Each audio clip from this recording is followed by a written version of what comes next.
Mēs tā kā no puišiem kļuvām par vīriešiem, un tas ir viss tā kā svarīgākais posms no 20 līdz 30 gadiem. Bez agresijas. Mēs dažreiz arī ar agresiju. Es redzu, ka Kaupers dzied līdzi. Es gribu tik daudz naudas, lai es nezinātu, cik man ir naudas. Mana smadzenes izdomāja, ka viss pa daudz, too much. Un man sākās šausmīgas panikas lēkmes, jo man likās, ka es tur nomiršu. Vai es esmu vecis, kuram ir bail iziet ārā? Kas tas ir? Un man vienkārši saskrien asaras acīs, jo es apzinos, ka tas ir pēdējais koncerts. Vieta, kur justies kā mājās? Vieta, kur noņemt maskas un būt sev pašam?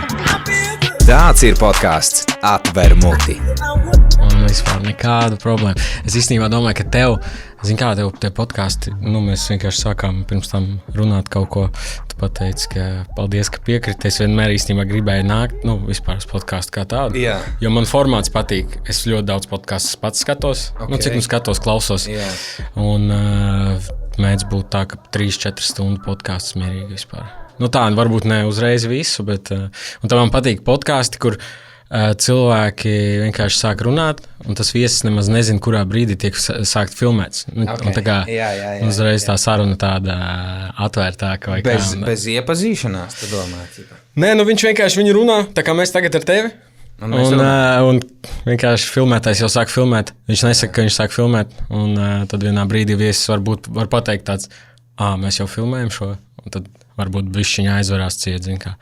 Bet pārmaiņas pēc mēs arī šādi varam ielikt tagad kadrā, un ja mums jau ir sākusies filmēšana, mēs tagad varam iepazīt.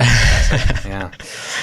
Esiet sveicināti, dargie skatītāji, podcasts Atver muti ir, jāsaka, atpakaļ. Mēs tādu mazliet lielāku pauzi bijām paņēmuši, tomēr vasara, un tagad jau vasara ir noslēgusies, kaut gan no otras puses mēs jau skatāmies pirmās sezonas noslēguma virzienā.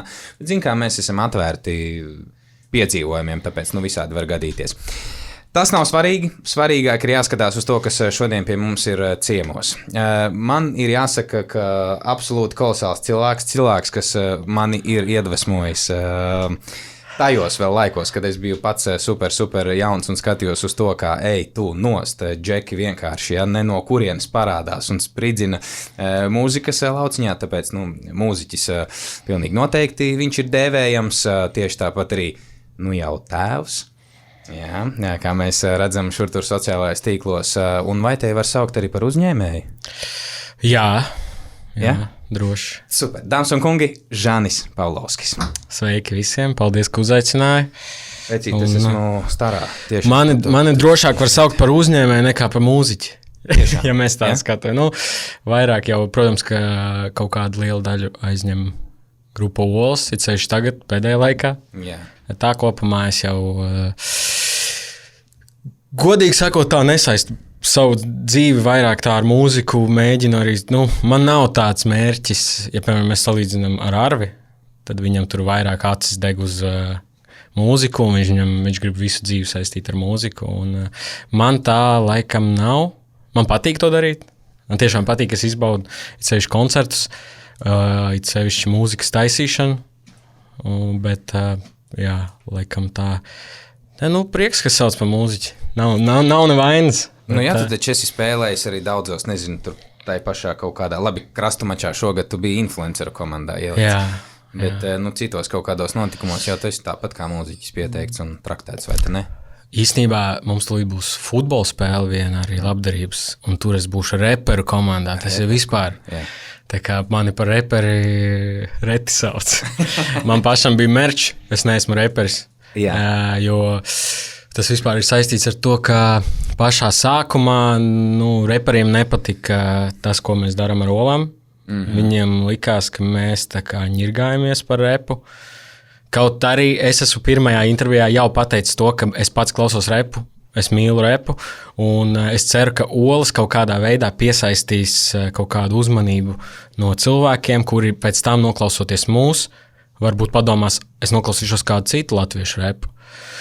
Un, skaties, 10 gadi pagāja, es nesaku, ka tas ir mūsu nopelns, bet reps Latvijā ir numur 1 žanrs, manuprāt. Ceļš jauniešiem. Es domāju, ka noteikti. Tā kā jā, un tā, kad mēs sākām, reperiem nevisai patika. Bet tagad viss kārtībā, viss labas attiecības ar visiem un nekādu bīfu, tā kā jā. Bet jūs bijāt kaut kad tuvu bīfam? Tādam, vai vispār bīfu esat tādu izdzīvojuši? zini kā, tie Twitter laiki bija, kad arī Twitters 10 gadus atpakaļ bija šausmīgi populārs. Tagad jau arī kā, bet tagad viņš bišķiņ pamainījās auditoriju tur Twitterī.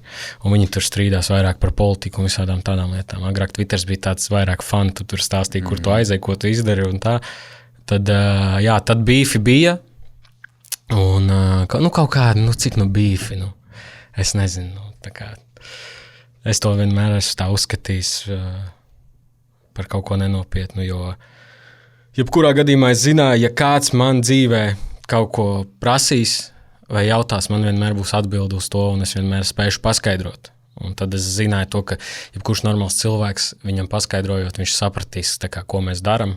Un, redz, ar laikam saprata, bet joprojām laikam, ne tikai, es nerunāju tagad par reperiem, bet vispār cilvēki. Ir cilvēki, kuri joprojām tā kā nesaprot, ko mēs darām. Bet mēs ejam uz to, lai viņiem paskaidrot. Ar to pašu Nārniju. Tā kā, bet tā godīgi runājot, es īsti nezinu pats, ko mēs darām šobrīd. Jo, zin kā, tad, kad mēs sākām ar Olām, es to bieži arī kaut kādos koncertos pieminu, ka man likās, ka mēs to taisam saviem čomiem un ka to neviens nedzirdēs.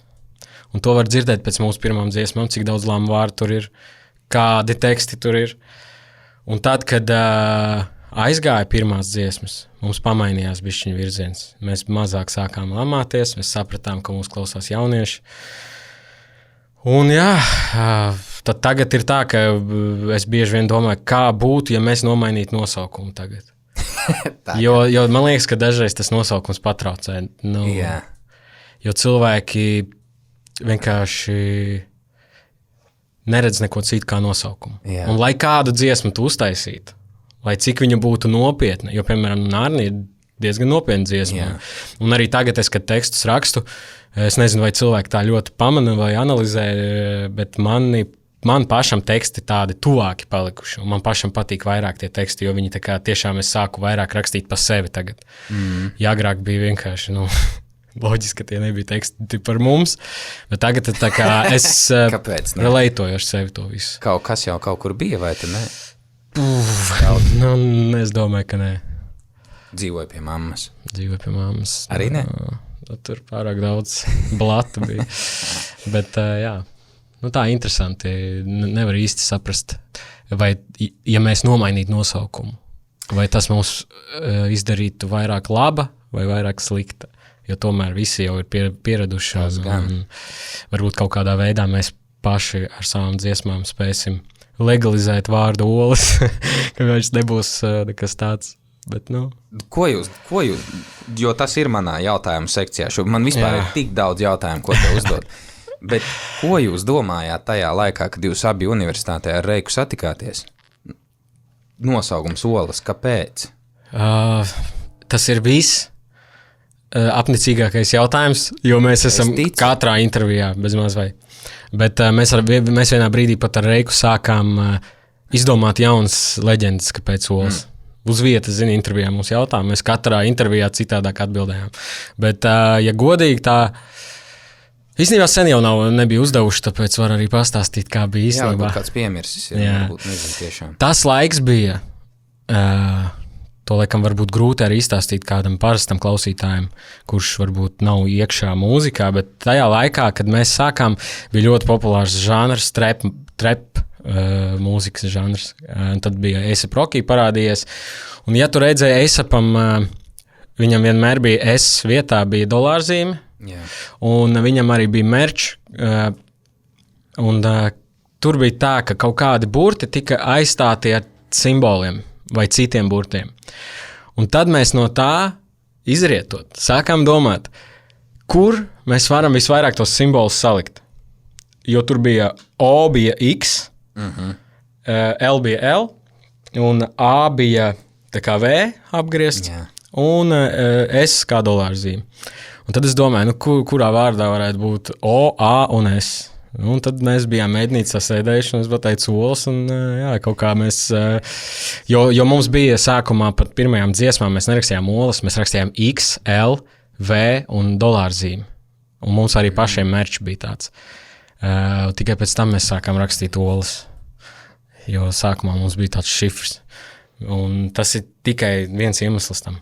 Bet, ja jūs tagad domājat par kaut kādu iespējamo maiņu, uz ko jūs domājat? Nē, mēs tik nopietni par to nebijām, protams, domājuši. Es domāju, ka arī Arvis nekad nepiekristu tam, jo Arvim laikam, Arvim patīk Olas nosaukums, un es domāju, ka viņš nepiekristu mainīt. Bet es nezinu, godīgi sakot, idejas nebija, mēs tik tālu nebijām aizgājuši. Es vienkārši dažreiz domāju par to, kā būtu, ja būtu.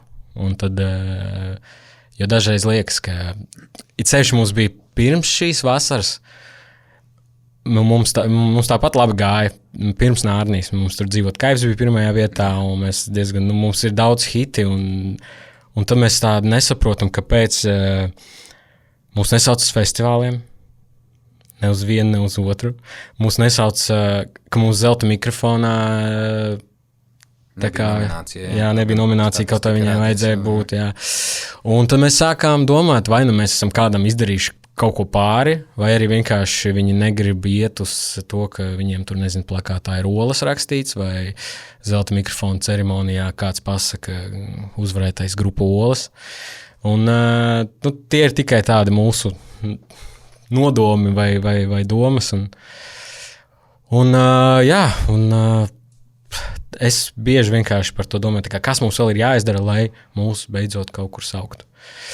Labi, šī vasara bija forša, mūs sauca, un mēs bijām abos festivālos, un zelta mikrofons toreiz pārskatīja rezultātus, un es domāju, ka šogad Nārnija noteikti var pacīnīties. Vienīgais, ja mēs tā runājam par to zelta mikrofonu nomināciju Straumētākā dziesma, tur īsti, tur uzreiz ir skaidrs, kurš vinnēs šogad. Es to varu uzreiz pateikt. No. Dons.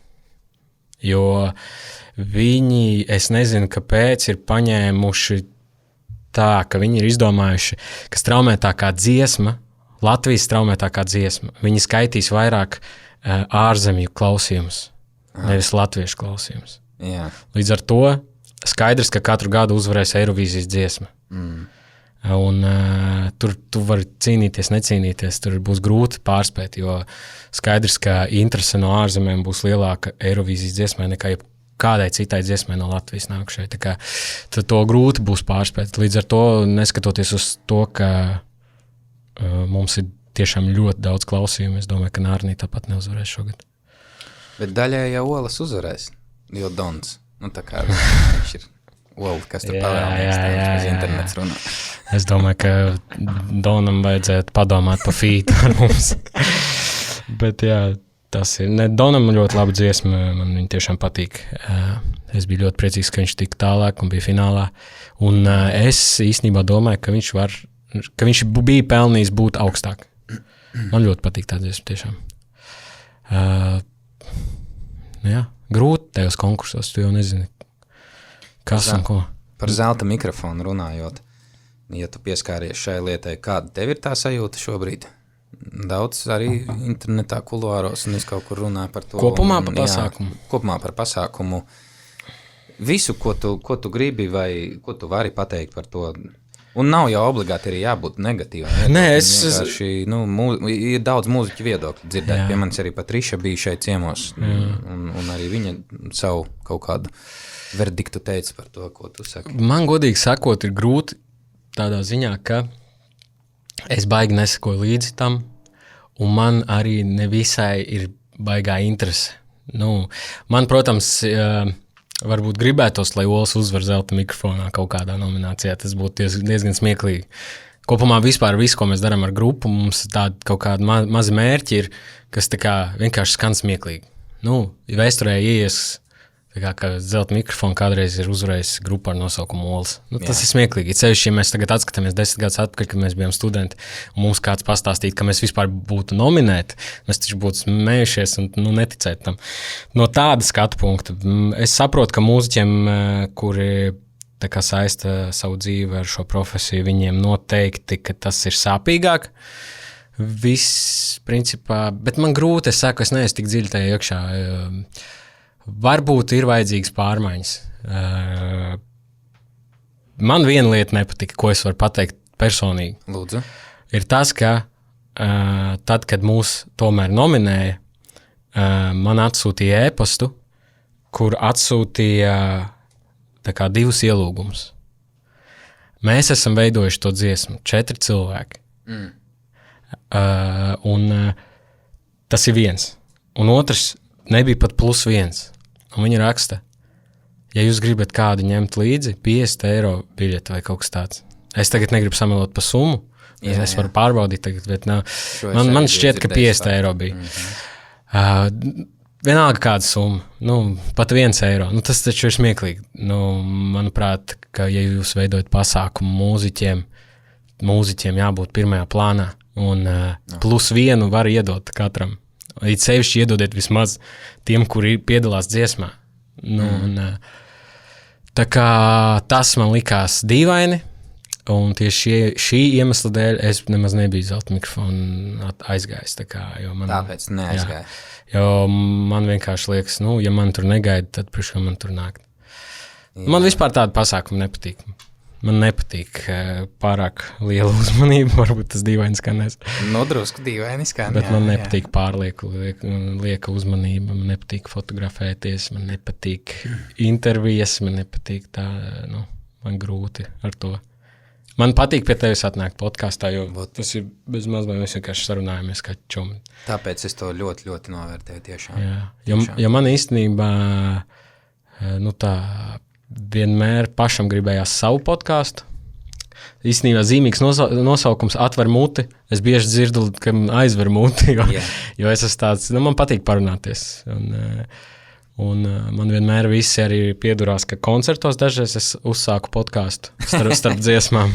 Sāku runāt, kaut ko stāstīt. Un es gribēju podkāstu, es varbūt viņu vēl uztaisīšu. Ja kas, tu arī esi aicināts. Bet mana ideja ir tāda, ka es viņu pateikšu tagad, lai neviens nevarētu paņemt man ideju. Aiziet. Mana ideja bija tāda, ka es gribu podkāstu virtuvē un ar nosaukumu virtuve. Un lai tās būtu tādas virtuves sarunas. Un tieši tas formāts, ko es to teicu, ka kameras tiek ieslēgtas kaut kādā random brīdī, lai viesis nezin kad. Un mēģināt to viesi vērst tādā virzienā, ka viņš nejūtās, ka viņam ir mikrofons priekšā, ka viņam ir kameras, un lai viņš vienkārši sarunājās pa dzīvi, jo man šķiet, ka tu ej arī līdzīgi virzienu. Es tā kā paskatījos tos podkastus, pirms tu man uzaicināji, skatījos ar prezidentu, skatījos ar Busuli. Ar Busuli vispār man patīk visu skatīties, viņš ir vienkārši bomba.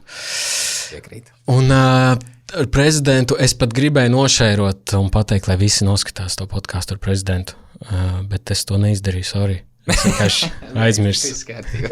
Es aizmirsu, jo man tiešām ļoti patika, ka man šķiet, ka trūkst Latvijā, ka kaut kāds zināms cilvēks vienkārši pasauc kaut kur uz parastu sarunu.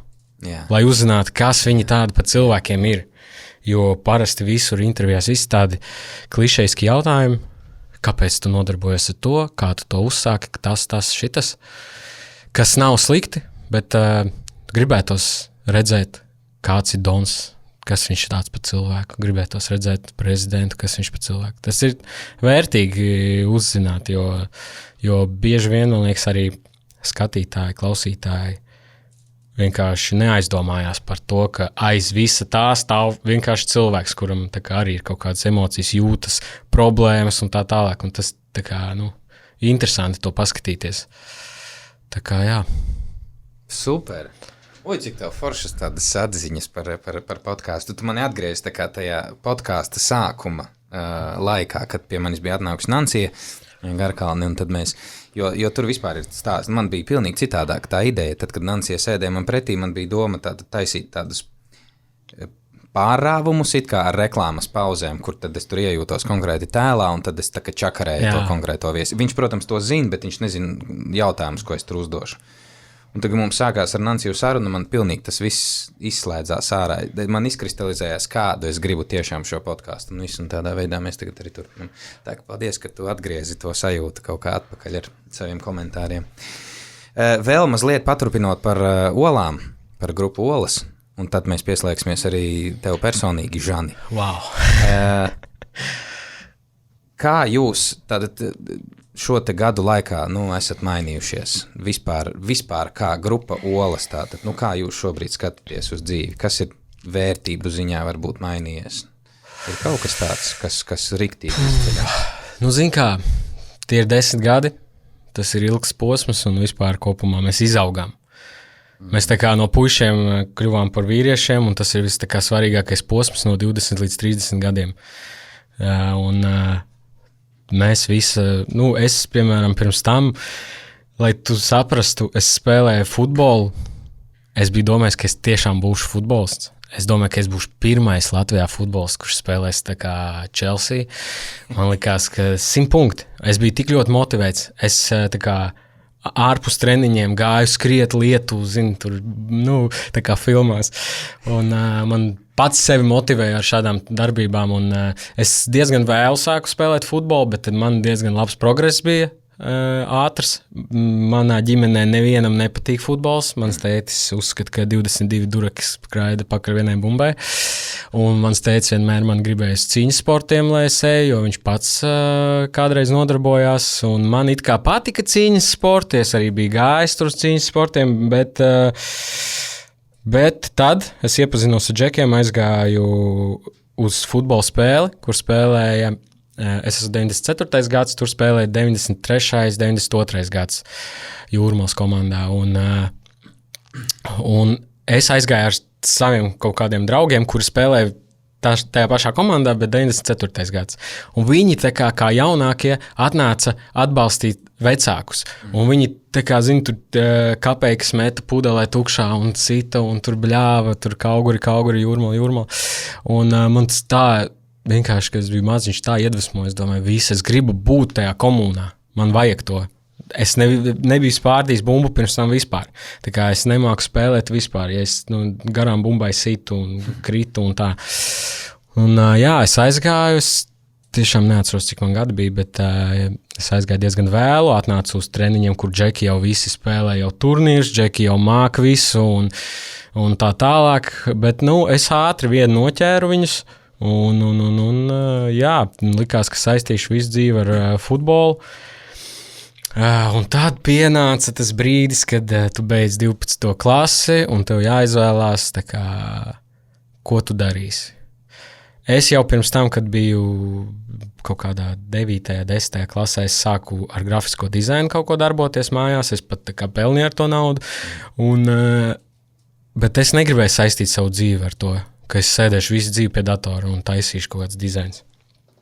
Un tāpēc es domāju, kur lai es eju, kur eju. Un man čomi arī no komandas, viņi izdomāja, ka viņi ies uz RSU stradiņiem kaut kādā medicīnas tur sfērā.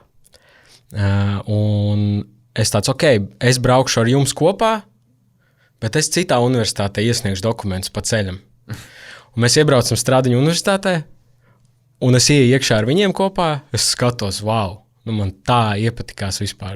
Tik dažādi cilvēki tur ir, arī ārzemnieki un tā. Es ieju ēdnīcā, man tā ēdnīca iepatikās, es domāju, es gribu šeit mācīties. Un man bija sadrukāti dokumenti vienā kopijā, un es, es iesniegšu vai šeit, vai tajā universitātē. Divās man nesanāks iesniegt. Skaidrs, ka es tur varēju sadrukāt vai vēl kaut ko, bet es vienkārši sapratu, es gribu stradiņos mācīties visu. Es skatos, viņiem ir multimēdiju komunikācija, es gribu tur. Un es nezinu, kāpēc es biju tik pārliecināts par sevi, ka mani pieņems. Es nebiju pat padomājis par to, ka varētu nepieņemt. Un es iesniedzu tikai stradiņos, un pagāja laiks, mani pieņēma universitātē. Sāku mācīties universitātē, sapratu, ka man vienkārši nav laika, jo sākas komandā jau diezgan profesionālā līmenī jāspēlē, un tie treniņi ir tur 2 reizes dienā, piemēram, vai pat ja 1 reizi dienā, tad pa dienu es vienkārši nevaru būt fiziski 2 vietās vienlaicīgi. Un es sapratu, ka man ir jāizvēlās, un tajā brīdī komandā bija tāds, tā atmosfēra bija tāda dīvaina. Mēs tur, lai tu jau arī spēlēsi, vai ne, futbolu? Jā, es arī, mēs tādā ziņā esam līdzīgi. Es kaut kad domāju, vienalga kurā komandā, bet es spēlēšu ar Ronaldo kopā. Jā. Bet varbūt tu kādreiz uzspēlēsi. Jā, varbūt kādreiz. Saudārābijā. Pēkšņi, jā. Bet tu spēlēji diezgan, kādā līmenī? Es domāju, tāda līgu līmenī. Pirmajā līgā esi spēlējis, ne? Kur? Pirmajā līgā, kas ir zem virslīgas. Nē. Tik tālu es nebiju. Okay. Nē. Bet jaunatnes līgās es tur uzspēlēju kaut kādās, un kas ir tur skolu kaut kādos tajos te visos turnīros, kur mēs tur top 3-niekā kaut kur grozījāmies, bet līdz ar gadiem 15 apmēram viss arī beidzās. Jā. Bet, varbūt tu sapratīsi to domu, ka mums bija tieši tas brīdis, kad savienojās divas komandas. Mēs, jauniešu komanda, kas visu dzīvi spēlējuši visi vienā komandā. Un tad džeki, kuri, piemēram, nezinu, kaut kādā brīdī netika varbūt augstākajā līgā, palika tur kaut kādā tādā, un tad mēs savienojamies kopā, un tad viņi ir vecāki, tādi jau reāli veči, un mēs esam jaunie, un tad sākas. Tu pats sapratīsi, ka tur... Jā. Un grūti, viņiem ir sava banda, mums ir sava banda. Un tā atmosfēra man nepatika, es vienmēr biju uzskatījis, ka tā ir arī problēma Latvijas futbolā kā tādā, ka arī treneri bļauj uz mazajiem zēniem, kuri spēlē futbolu. Tie mazie zēni no tās bļaušanas sāk baidīties spēlēt, jo, piemēram, kaut kādā varbūt Spānijā, Portugālē, viņi vienkārši ļauj viņam izpausties. Tāpēc tur arī ir tik tehniski spēlētāji, kuri vienkārši izbauda no bērnības futbolu. Ja tu sāc bļaut un kaut kādā veidā ierobežot, viņš baidīsies improvizēt, tas bērns. Es vienkārši arī pa sevi runāju, jo man arī tā bija. Man ļoti patika, tur skaists futbols, jā. Tu saki Ronaldo, man bija Quaresma, zini, kas spēlēja kopā Portugāles izlasē. Man Quaresma bija, es skatījos viņu vidiku slow motionā, lai saprastu, kā viņš finto, kā viņš konkrēts trikus taisa. Un es arī gribēju tā spēlēt. Un tu iedomājies, ka auguros tu kaut kādu fintu pamēģini, te uzreiz viss sēdi uz bankas. Un līdz ar to tu vienu reizi pamēģini, varbūt otru reizi pamēģini, trešo reizi tu vairs nemēģināsi. Un tad tev tas stress parādās, tu bumbu pieņem, tu ātrāk gribi viņu atdot, tu nesāc domāt ar galvu, tu vienkārši gribi ātrāk, galvenais nekļūdīties, zini, tāds. Un tad viss tas tā sakrājās man, un es domāju, nafik man to futbolu vajag, ķip. Ja šitā būs, tad nafik man to futbolu vajag. Labāk es eju mācīties un ne kaut kādu citu ceļu. Ja tu man prasi, vai es nožēloju, tad teikšu, ka varbūt, es neko laikam nenožēloju savā dzīvē, bet ja tu man tagad teiktu, Žāni, kur iespēja atcelt visu, kas bija ar olām, visu, un samainīt pret karjeru futbolā, vispār es nedomātu, nevienu sekundi nedomātu. Samainīt? Jā. Wow. Pat nerunājam par Chelsea. Vienkārši kaut kādā, nezinu, top 5 līgā. Wow. Es samainītu vispār. Okay. Tas viss, tas lifestyles. Bet zini, kā ir? Arī, kad es sāku mācīties universitātē, mums pirmajā lekcijā bija mednis. Ja es nemaldos, kroči, es varu tagad sajaukt.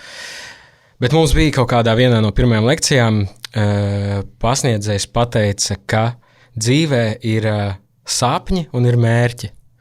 Tad mērķi ir kaut kas tāds, uz ko tu ej un sasniedz. Un sapnis ir kaut kas tāds, uz ko tu ej, bet tu viņu nekad dzīvē nesasniegsi.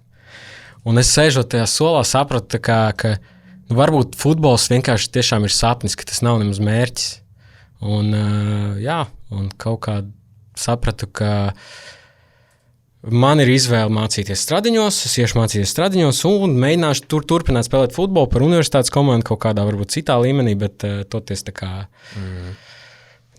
un satiku Reiku, satiku visus kursabiedrus, man vispār superīgi kursabiedri joprojām komunicējam ar pāris cilvēkiem un viss siltākās atmiņas un tāds draudzīgs kolektīvs bija. Tu pabeidzi? Nē. Nepabeidzi? Nē. Es pabeidzu pirmo to te kursu. Jā. Jā. 2. gadā arī stāsts tāds, ka bija pie mums mednis atnācis Arturs. Un viņš saka, pabeidzot šo te visu tā kā multimēdijas kursu. Jūs pabeigsiet viņu, jūs varat nākt strādāt pie mums uz aģentūru, tā kā, nu, tas ir tā kā bez maz vai gols, ko tu vari sasniegt. Un mēs ar Reiku vienkārši pēc tās lekcijas aizsūtījām CV uzreiz pirmēko, un mūs paņēma darbā tur. Un tad mums bija tāds, pēc kā mums tad mācīties tālāk, ja mūs jau paņēma tur, kur tā kā ir kinda gols, tikt. Nu jā, kursabiedriem vienkārši pateicu, es pirms tam arī, nu, kad to grafisko dizainu taisīju, es tur filmēju viģikus arī, es tur kāzas filmēju, es tās montēju pats visu. Tā kā radošo man vienmēr YouTube ir paticis, es YouTube skatījos, kad īsti Latvijā neviens nefilmēja YouTube, es tā kā krievu YouTubers skatījos un vienmēr arī man likās, wow, tik krūti. Un es kursā vienkārši pateicu, reku, man ir ideja, taisam kanālu YouTube, un man pašam jau bija kanāls, kur es kaut ko darīju, bet loģiski viņš nebija populārs, bet stil. Un tā kā es saku, kurš grib? Un tā kā jebko daram. Mēs nosaucam, un es redzēju, ka vienkārši it kā visi kaut ko, nu jā, varētu, bet vienīgais cilvēks, kuram dega acis, bija Reiks. Un tā kā, un Reiks tāds, tā kā, jā, davai daram, viss, nu, Reiks ir tāds, viņš maucam, viņam nav ilgi jāstāsta, tā kā. Un nosaucām kanālu par Dēls TV, kas pēc tam pārtapa par Olas. Un vispār Olas bija paredzēts kā kaut kas, kā viens no projektiem. Es domāju, ka mēs tur prankus filmējam, mēs arī filmējām. Tur mums ir pranki, kur Denis izjoko tur. Protams, ka viņi tādi muļķīgi tagad skatoties viņus, un tādi mēs bijām jauni, mums likās šausmīgi smieklīgi, mums tur čoms Armands, viņš paņēma, nopirka riekstus veikalā un staigāja un prasīja, vai grib redzēt mums riekstus. Nu, skaidrs, ka tur 20 gados tas likās super reicīgi. Un tad man pēc kaut kādiem gadiem Armands raksta, izņem ārā to. Tā kā jā, un tad sākās ar Olam. Es atvainojos, kāds vispār bija jautājums? Ļoti, nu, tu tikko apliecināji to, ko tu teici pašā sākumā, ka tev ļoti patīk runāt. Tātad tu esi īstajā vietā, kur ir Atver muti podcasts. Jautājums bija par to, kā jūs gadu gaitā esat mainījušies. Jā. Nu jā. Lūk arī saka, ka smieklīgi bija tur 20 gados riekstus rādīt. Tad tagad, protams, vairs tā nav, un mēs tur izaugām, un nebija domājis, ka tas aizņems tik lielu laika posmu mūsu dzīvēs, ka 10 gadus mēs to darīsim. Nu, skaidrs, ka mēs tur ar pauzēm to darījām, bet, nu jā, mēs izaugām, es domāju, nu, zin kā, visa tā dzīve, kas agrāk ir bijusi, arī, nu, visi koncerti un tā tālāk, izaudzina tāda laba skola arī. Visu kaut ko mēs esam redzējuši, visu kaut ko mēs esam darījuši. Varbūt, ja es būtu palicis Kauguros un spēlējis futbolu, es visticamāk nebūtu daudz ko redzējis un piedzīvojis un tā tālāk. Varbūt visticamāk es nebūtu tāds cilvēks, kāds esmu tagad, būtu kaut kāds citādāks cilvēks, bet, nu jā, ja mūs tā salīdzina, nu mēs agrāk bijām traki ļoti. Nu, Reikam vēl patīk padzīvoties šajā te lomā, bišķiņ patrakot. Rockstar, tāds lifestyles, jā? Nu jā, viņam patīk, jā. Tu esi, ja piemēram tagad jūs salīdzina, vai var teikt, ka jūs esat radikāli atšķirīgi? Radikāli varbūt skaidrs vārds, bet mēs esam atšķirīgi, mēs esam ļoti atšķirīgi un vienmēr esam bijuši atšķirīgi. Mums ir dažādas intereses, mēs klausamies dažādu mūziku, kas arī ir dīvaini.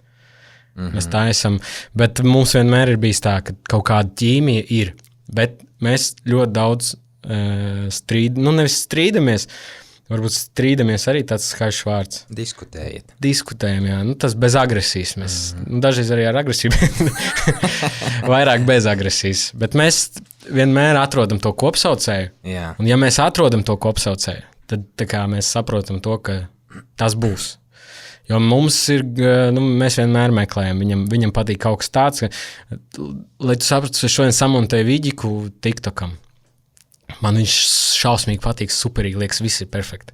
Es aizsūtu viņam, un es jau zinu, ka viņam noteikti nepatiks.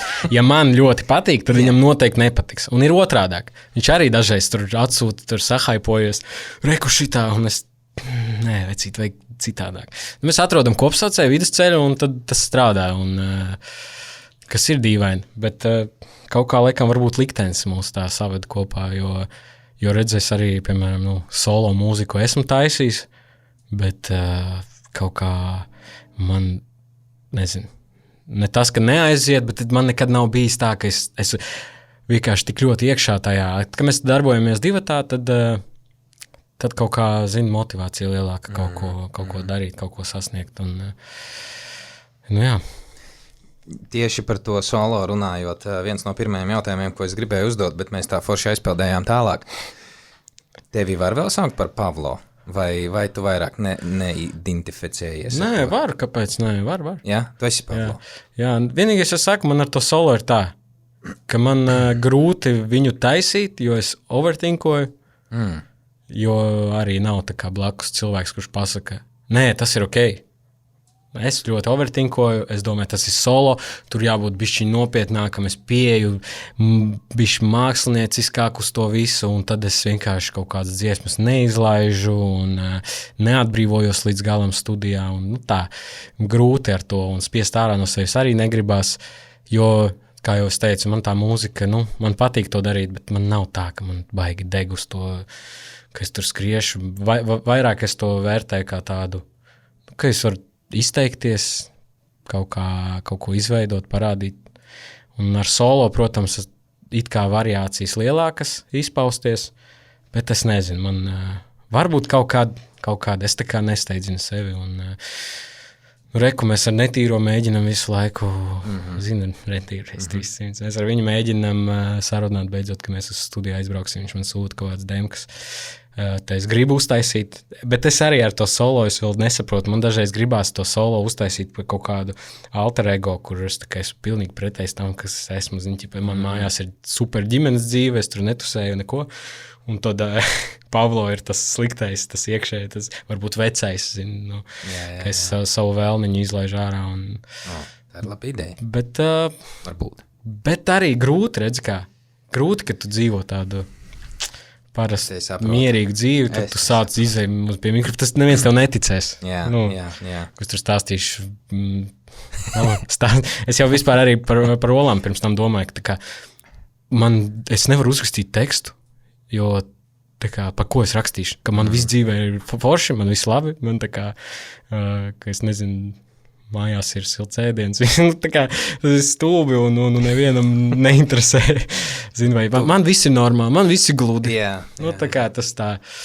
Tu vairs nejūties tagad kā vecais Žanis vispār, jā?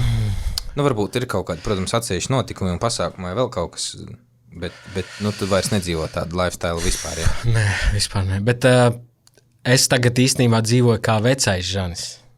Jo tas Žanis, kas bija tā kā olu sākumā, tas bija neīstais Žanis. Tā kā es to sapratu pēc tam. Un tajā laikā es vēl atceros, ka es teicu draugiem, ka tā kā es gribu veco Žani tā kā dabūt. Un man likās, ka vairs nav iespējams. Tā kā, ka man tas dzīvesveids, kas man tagad ir, ka man viņš visu laiku ir tāds, ka man, nebūs nekad normāls attiecības, ka man tur ir un kaut kādā brīdī viss pamainījās, un tomēr vecais Žanis atgriezās. Jo es jau biju super pareizs, kad futbolu spēlē. Tas laikam pieprasa, ja tu gribi iet tādā līmenī. Ne visi komandā bija super pareizi. Kur viņi tagad ir? Grūti teikt pa visiem, bet jā. Man ļoti gribas tev pajautāt vienu jautājumu saistībā ar to atšķirību jums vienam starp otru, ja? Un tas jautājums ir tāds, vai jūs, respektīvi ar Reiku, esat draugi arī dzīvē? Es domāju tādā, protams, ka jūs esat, ja? Bet vai jūs tur kopā apmeklējat kaut kādus notikumus, vai jums tikai ir tādas koleģiālas draudzības, vai kaut kā tā to varētu dēvēt? Kā lai es pateiktu? Jūs čomojaties arī dzīvi? Es sapratu jautājumu, bet es tagad mēģinu tā kā pats definēt to. Mēs, tā kā ārpus kaut kādām savām lietām netiekamies. Arī reti sarakstamies par kaut kādām tādām lietām, nezinu, tur par interesēm kaut kādām. Mēs vairāk strādājam kopā, bet es tāpat viņu varu nosaukt par draugu, tāpēc, ka mēs 10 gadus kopā ejam vienu ceļu, un es viņam uzticos, un tas laikam nozīmē, ka tā ir draudzība. Mums vienkārši viņi ir īpatnēji, bet tā ir draudzība. Man, protams, ir tuvi draugi kaut kādi, ar ko es tur, nezinu, komunicēju katru dienu un tā tālāk. Bet Reiks, jā. Nu, es nevaru viņu saukt par paziņu vai kolēģi. Tas ir pārāk tāds. Es uzskatu viņu par draugu. Es domāju, ka viņš arī man uzskata par draugu. Mēs daudz kam gājām kopā, un mums sanāk sastrādāties, mums sanāk, viņš ir normāls džeks, ar viņu var tā kā, nav tā, bet mēs esam atšķirīgi, jā, mums ir pilnīgi, dažādas intereses, tur tā kā grūti būtu mēģināt draudzēties speciāli, Tik ilgu laiku posmu pie tam vēl. Jo, es saku, tā kā nav tā, ka mēs tur, nezinu, divatā brauksim mašīnā un mēs klusēsim. Mēs runāsim, bet tā, lai mēs tur katru dienu tiktos, tas tā nenotiek. Paldies, ka padalījies ar šo. Jā. Kāda ir dīvainākā uzstāšanās, kāda jums ir bijusi? Kur kas notika? Kaut super slēgtais pasākums. 50. Man grūti, godīgi sakot, atcerēties tie pasākumi tik daudz bijuši. Un katrā ir bijis kaut kas. Tagad, kas pirmais nāk prātā, mēs nesen uzstājāmies Svetbanka korporatīvajā pasākumā, kas likās arī dīvaini. Olas Svetbanka milzīgajā pasākumā. Bet bija forši, bija jautri. Un tur tas vadītājs, Svetbanka vadītājs, nevis pasākuma vadītājs, Svetbanka vadītājs uzsāka pasākumu ar repčiku. Iznāca un norapoja. Tas bija smieklīgi arī, jā, forši. Un tad mums ir bijušas kaut kādas kāzas, piemēram, kur mums vajadzēja nodziedāt 3 dziesmas. Tad mēs nodziedam 3 dziesmas un viss, kaut kāds arī šikas. Es nezinu, kam tās kāzas bija. Viņas bija diezgan krūtas. To var redzēt gan pēc Zeltiņš vadīja, tad tur viss kaut kas bija. Mēs nebijām arī vienīgie, kas uzstājās, bet mēs nodziedājām savas 3 dziesmas, un tad mums vienkārši sāka viesi dot naudu, lai mēs dziedam tālāk. Mēs joka pēc pateicām, ka dziesma maksā 100 eiro viena, un tad tur mēs pa vienu dziesmu varējām vairākus simtniekus dabūt, un tad mēs nodziedājām, bet mums saka visi jau, tā kā programma ir sastādīta, jānāk jau citiem, tad mēs tur vēl bišķi nodziedājām. Tas bija jautri, bija forši. Tas tā pirmais, kas nāk. Bija viens pasākums, kurā mums vajadzēja uzstāties. Un tur bija Kaupers viesos. Mēs dziedājām, laikam priekšnieku nav, un es vienā brīdī, kad dziedu, es redzu, ka Kaupers dzied līdzi. Tā man bija tāds, silts sirsniņai. Ja man Kaupers arī liekas ļoti, ļoti, ļoti liels cilvēks. Tā kā, man grūti, kā tagad uz sitienu atcerēties. Viņi bija daudz. Mēs vispār ar Arvi runājām arī par to, ka mums īstenībā ir ļoti daudz video materiāla arī no seniem laikiem. Un mēs viņus tā kā krājam. Un mēs domājam, ka varbūt kādreiz varētu uztaisīt doķeni par olām. Kas būtu interesanti. Tas būtu ļoti interesanti. Redzēs, kā tas realizēsies vai nē. Redzi, man arī par to mūziku runājot, man patīk kaut kādas tādas lietas, kaut kādas jaunas virsotnes sasniegt. Piemēram, doķene. Man uz to riktīgi tāda liela interese, man reāli deg acis. Es gribu to darīt. Tā, piemēram, ja mēs tur runājam par kaut kādiem pasākumiem, mēs arī ar Arvi bieži domājam, kur mēs tālāk iesim. Kas mums vēl palika, kas mums jāizdara? Arēnu savākt. Man arēna nevisai interesē. Es nezinu, kāpēc. Tā kā, pirmkārt, mēs esam tur uzstājušies. Protams, tas nebija mūsu koncerts, bet es zinu, kā ir uzstāties arēnā, un man tas liekas tā nekas jauns. It kā būtu forši, es no tā neatteiktos, bet vai man uz to, vai man deg acis, vai es tagad skriešu un to mēģināšu menedžēt un darīt un visu pārējo, tā. Doķene man liekas interesanti. Man liekas interesanti gribētos, lai kāds seriāls foršs vai filma izmanto mūsu dziesmu. Tas man liekas interesanti. Vai mūsu dziesma kaut kādā citā veidolā parādās kaut kur. Bet, jā. Tā grūti par tiem atgadījumiem, man tā grūti. Meža parks. Meža parkā strādi. Ir savāds. Ja savāds, tad jā. Varbūt vēl 10 gadus jāuzstājās, lai savāktu mežu. Bet jūs uzstāsieties vēl 10 gadus? Nu, vismaz. Redzēsim. Nu, iet taču uz to, ka turpinās viss. Nē, nu, pagaidām turpinās. Nu, ļoti labi. Es vienīgais nezinu, nu, tā kā man ir grūti tagad teikt. Es tagad varu sastāstīt kaut ko, jā, un pēc tam pamainīt domas. Vienkārši, man liekas, ka man būs 40 gadi. Un es 40 gadi uzstāšos uz skatus vārdu Ols un lēkāšu. Nezinu. Es visu laiku domāju, ko Mauku Sensis darīs. Viņam būs 50, jā. Tad varbūt tad viņš vēl vairāk pēc tāda izskatīsies. Nē, redz, viņam ir otrs skautos vārds, viņš var droši domāt turpināt. Taisnība. Tā kā, jā. Tu ļoti labi pieminēji to laiku, kad tu nebija tātad īstais Žanis, jā? Nu, tas ir par tām maskām runājot, ka patiesībā šī podkāsta tāda pamatēma arī ir par tām maskām runājot, kuras mēs it kā uzliekam izējot sabiedrībā. Izstāsti, kāds tu esi mājās? Nu, es jau saprotu, ka tu esi ģimenes cilvēks, jā, ģimenes cilvēks, tiešām tagad vēl jau vairāk, bet cik tu pats jūti to, ka, piemēram, tev ir sajūta, ka tu iejūties kaut kādā vai nu tēlā, vai tu tiešām uzliec kaut kādu, ar visu, apģērbs, runas stils un tā tālāk, ka tu izēji ārā un tu neesi tas Žanis varbūt līdz galam. Zin kā, mana sieviete saka tā, ka viņa vienmēr man saka, bļāviens, ja cilvēki reāli zinātu, tā kā kāds tu esi mājās. Jo man ir grūti pa sevi spriest kāds, bet es domāju, es noteikti negribētu, lai publiski kāds, nezinu, tur redz. Jo man ir tāda problēma, ka man ir bail pārāk atvērties svešiem cilvēkiem. Tā kā tad, kad agrāk tas neīstais Žanis bija, kad es tur tusēju un tā, kā tusējot, tu tur iedzer pa daudz un vēl kaut ko, un tad tev sāks podkāsts, tad tur sāc random cilvēku bārā sāks runāt par kaut kādu savu ģimeni, tur skaidrs, ka viņam ir pilnīgi vienalga, vai ne? Tu tur atveries, vai kāds pēkšņi sāks to izmantot pret tevi, tā.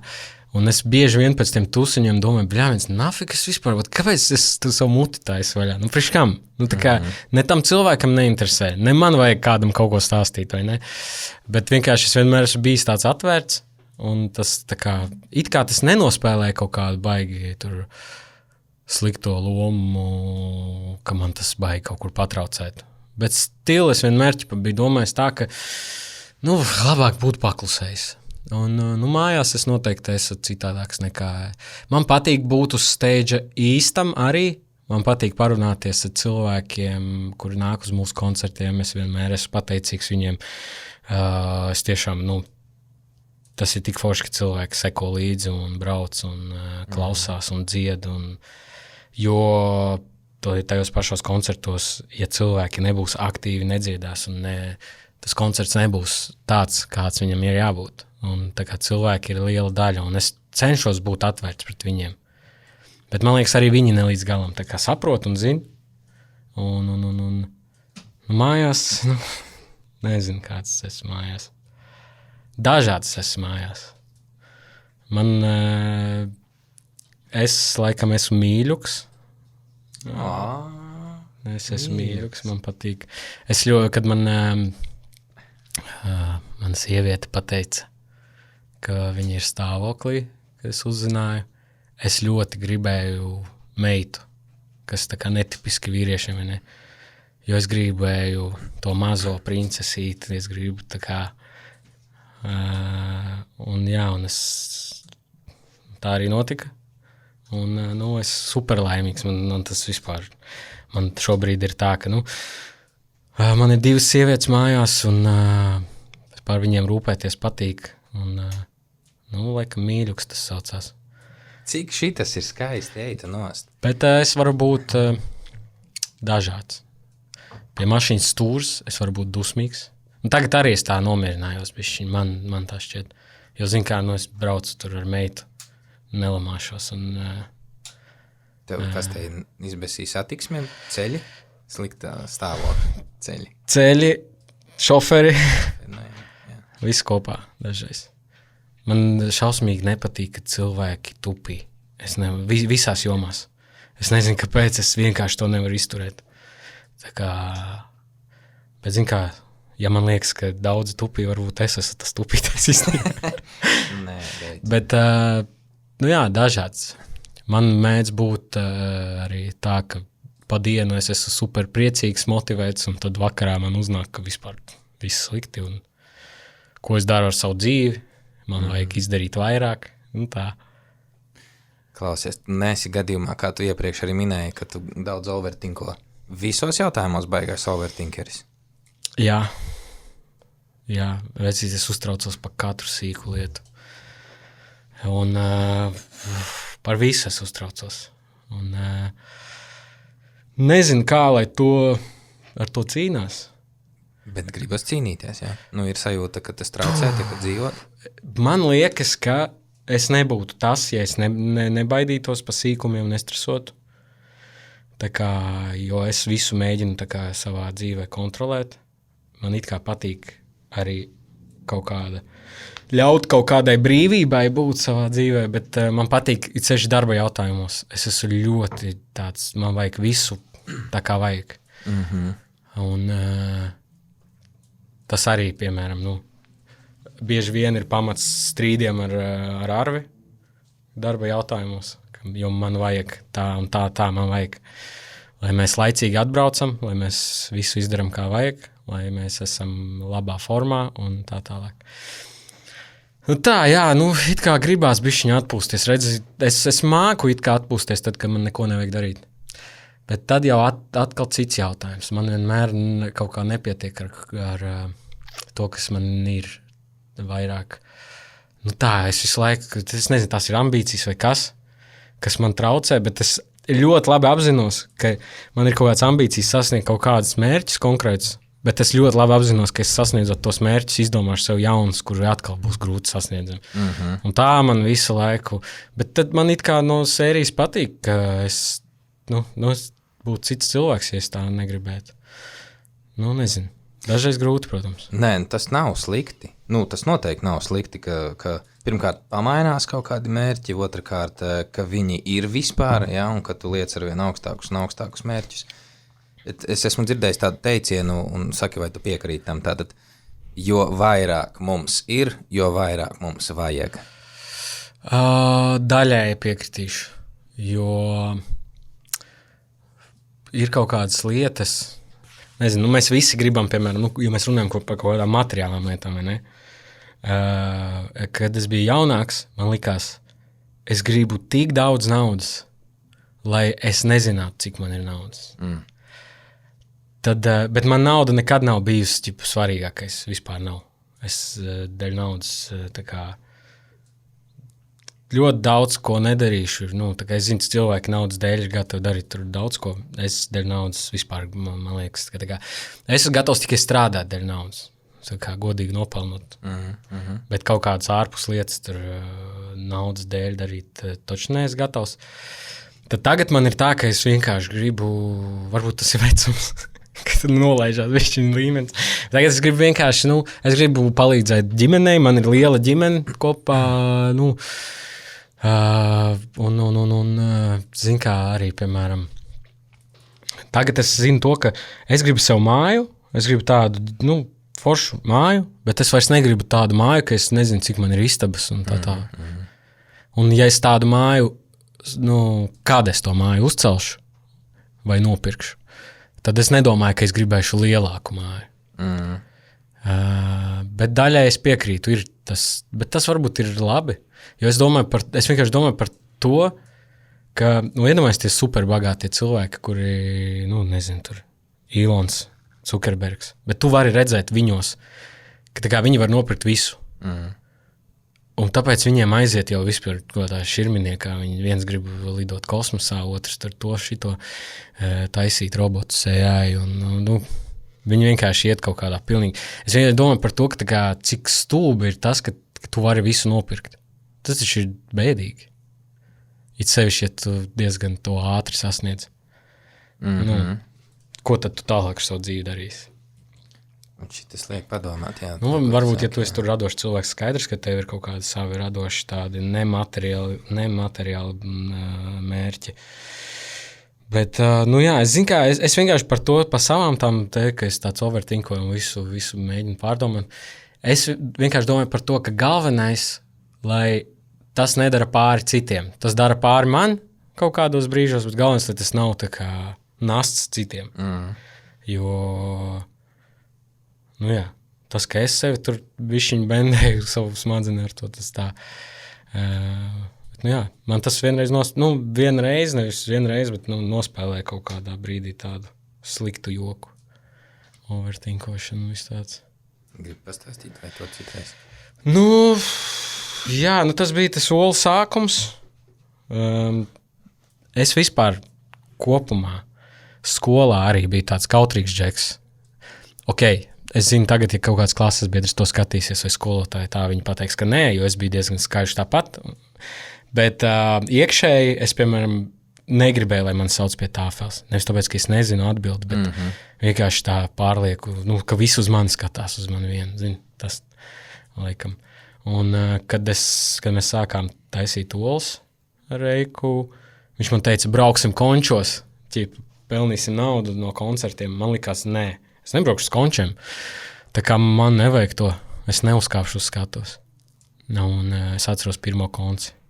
Vienkārši ceļi trīcēja. Godvārds tā bija vienīgā reize dzīvē, ka man vienkārši trīcēja ceļi tā, ka, likās, ka izlidos ārā.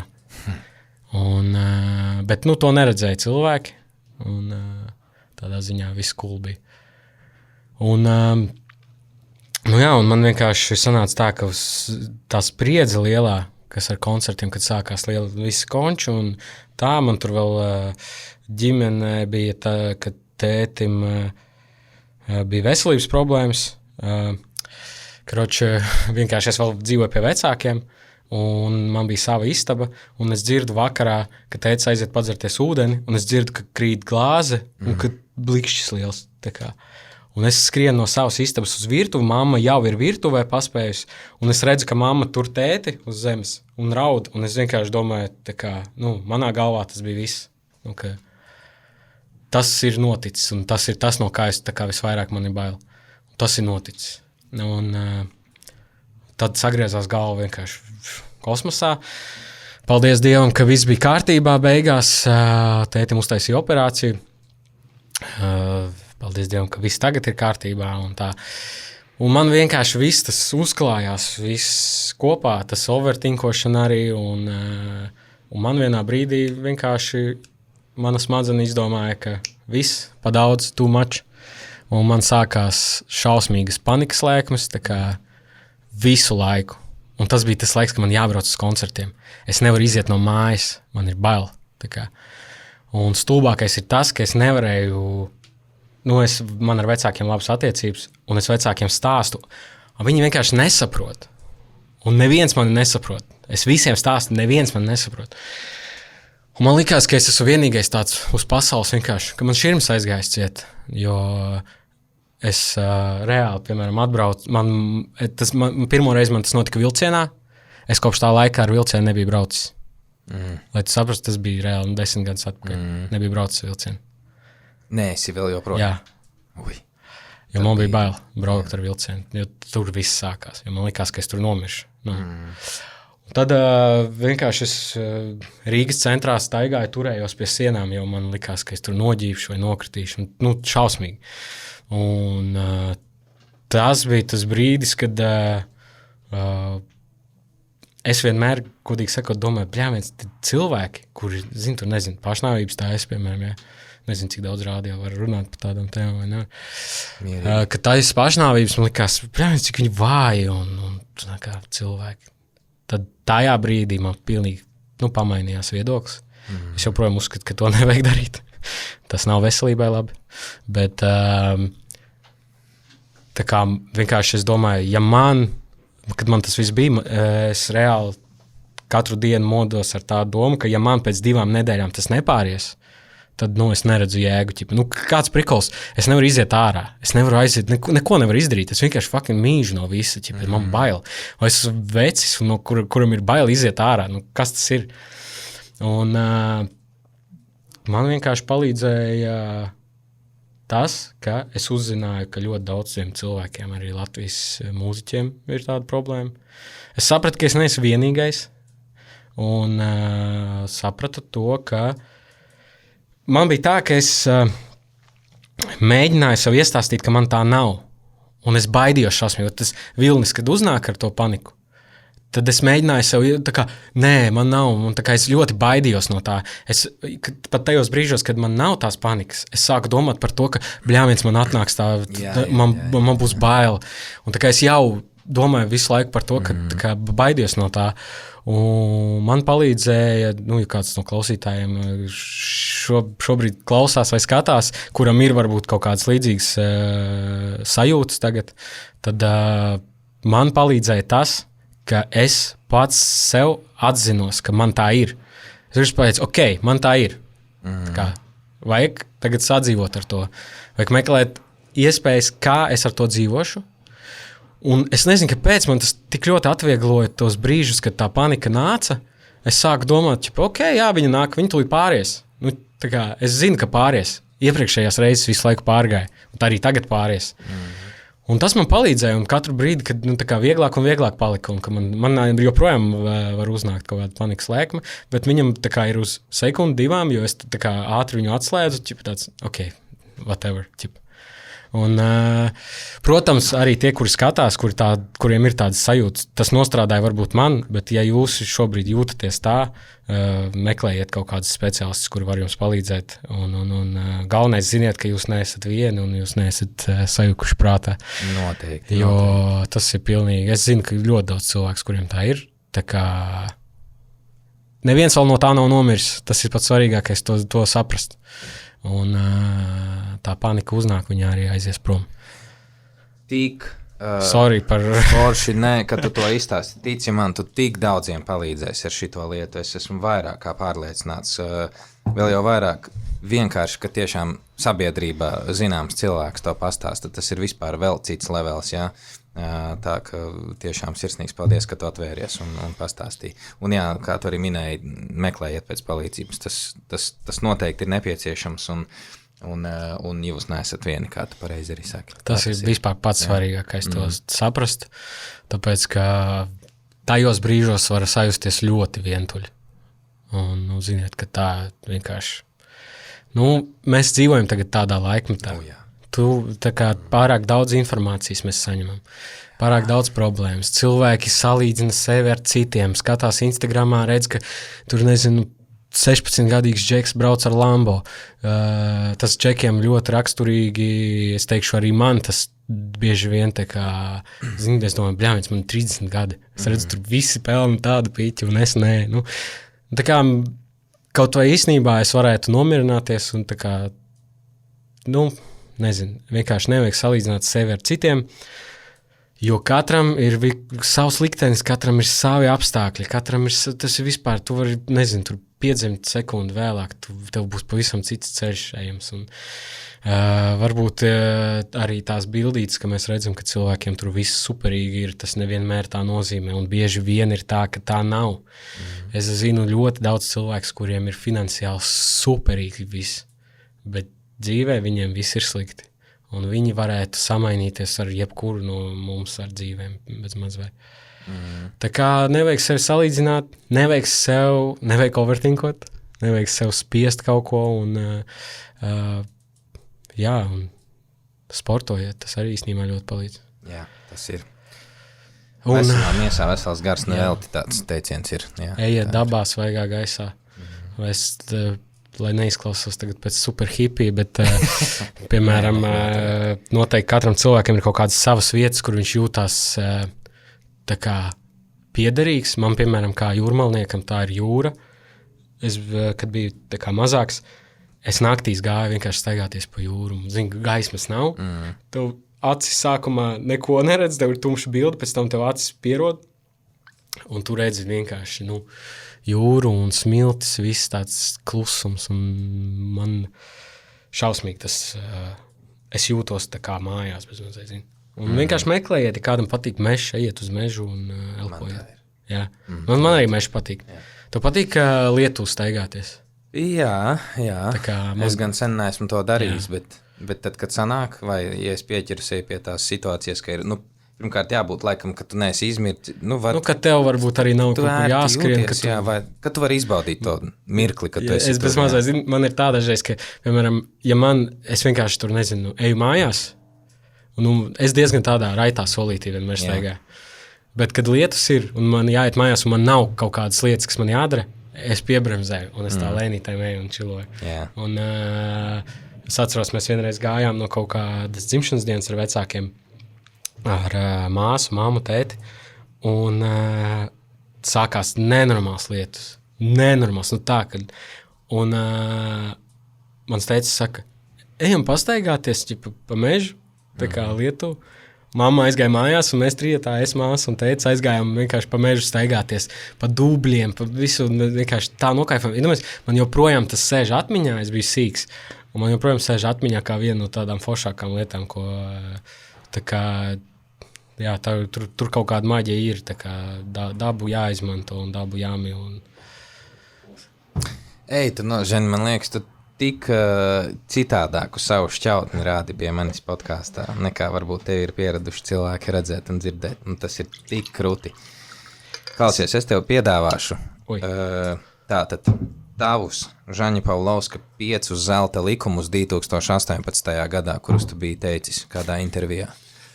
Saki, kas no tā ir mainījies un kas varbūt tagad varētu. Tu šitos, ko es tev tagad teikšu, tā kādreiz esi teicis kādā intervijā. Viens no tiem 2018. gada, tātad, pirms 6 gadiem, apmēram. Nepadodies, ja tev nepadodas. Nekad nedrīkst apstāties, ejot savu ceļu. Dažreiz nelielas neveiksmes palīdz sasniegt lielākus mērķus. Piekritīšu, un starp citu nepadodies, ja tev nepadodas, tā ir Skuteļa rinda no viņa dziesmas vienas. Es sev agrāk gribēju uztaisīt tetovējumu. Īstenībā es joprojām gribu uztaisīt tetovējumu. Šāda? Jā, man šķiet krūti tas, ka vārdu spēle tāda, un, piemēram, ārzemniekam izskatīsies ļoti līdzīgi vizuāli pēc burtiem, bet doma tā kā mainās tiem vārdiem. Nepadodies, ja tev nepadodas, pakusties līdzi, sajūt ritmu un plūsmu. Ejam tālāk. Mēģini dzīvot dzīvi tā, it kā būtu mūžam jauns. Tas palīdz izbaudīt dzīvi pa īstam. Kaut kādas korekcijas šeit varētu ieviest. Precizēt vairāk. Vajag būt jaunam, jo arī es, piemēram, es domāju, man arī meita parādījās, man tā šķiet, ka tā kā kaut kā salīdzinoši vēlu. Es laikam tā kā, es gribēju bērnus, tā kā, cik es sevi atceros, jā. Un man ir bail, ka tā kā, kad viņai būs tur 18, man būs 48. Man liekas, tas ir tik daudz. Un es gribu saglabāt to 48 gados, ka viņa ar mani var sarunāties kā ar sev līdzīgi, ka es saprotu viņas intereses. Kaut tā īstenībā es tagad jau skatos uz jauniešu kaut kādām interesēm. Es ļoti daudz ko nesaprotu. Bet, saglabāt to jaunību sevi un to, bet būt arī atbildīgam, jo tajā jaunībā dažreiz tev tā galva cauri un tev īsti nav par ko atbildēt. Tu esi viens pats šajā pasaulē un atbild tikai varbūt pa sevi. Bet, bet vajag saglabāt to jaunību. Man jau nevelti. Jā, starp citu par tetovējumiem man arī būs jautājums. Esi godīgs pret sevi un citiem, tas vienmēr ļaus tev apzināties, ka tu visu dari pareizi. Jā, piekritīšu. Tas ne tikai ļaus tev apzināties, ka tu visu dari pareizi, bet arī tu būsi pārliecināts par savām darbībām. Tu neesi nevienam samelojis, tu neesi nevienu apkrāpis, tu visu dari pareizi. Vai cilvēki to izmantos pret tevi? Tas ir cits stāsts, bet labāk izdarīt, kā tu pats jūties un būt godīgam pret sevi. Tā kā nekad tu nenošaus greizi ar to. Tad iespējams 4. arī kaut kādā ziņā apvienojas ar to, ko tagad saki. Arī savs darbs ir jādara godīgi un par visiem 100. Jā, noteikti vispār. Darbs vispār ir, cilvēki bieži baidās, es zinu cilvēks, kur baidās no darba. No darba vispār nav jābaidās. Ja mēs pat runājam tādā kontekstā kā darbs, kā profesija vai kaut kas tāds, arī vispār visas profesijas ir vajadzīgas. Ja viņas ir, tad viņas ir vajadzīgas un nevajag kaunēties. Un, tur, nezinu, es esmu pastrādājis pa viesmīli 4 stundas. Izlēju zupu uz klientu, karstu un aizgāju prom. Bet, jā, tas vienkārši nebija priekš manis. Bet ir cilvēki, kuri ir superīgi viesmīļi. Es vispār vienmēr respektēju visus viesmīļus. Vispār visus, kas dara mūsu dzīvi vieglāku un labāku. Tā kā no darba nav jākaunās. Jākaunās, ka darba nav. Tad gan. Starp citu, sorry, ka pārtās. Jā. Tieši tagad pirms braukšanas skatījos to šovu. Ģimene burkā vai kas. Draudzens skatās, bet es vienkārši dzirdu. Un tad tur ir pāris personāži, kuri darbu nevar atrast vīrieši, un tad man tas liekas, vecīt, tev ir ģimene, kā tu vari saņemies. Tā kā vienalga, kā pa maziem solīšiem sapratu arī to, vispār ar visu sapratu. Es esmu arī mēģinājis savā dzīvē, domājis, es tūlīt kaut ko izdarīšu, un nopelnīšu naudiņu, un kaut ko vienu izdarīšu, tas izšaus, viens bizīts kaut kāds izšaus vai kas. Un es sapratu, ka es neesmu tāds cilvēks. Man ir jārukā. Es to jau sapratu, un man palika vieglāk dzīvot. Tāpēc, ka vienkārši ir jārukā. Jo tad, kad es rukāju, man viss sanāk. Varbūt tas neatnāk uzreiz, bet ar laiku atnāk. Tā kā varbūt kādam paveicis un viņam sanāk, nezinu, ar vienu kaut kādu bizīti izšaut un viss, bet es sapratu, ka es esmu dzīvis rukāt, man ir jāstrādā, diemžēl. Par laimi.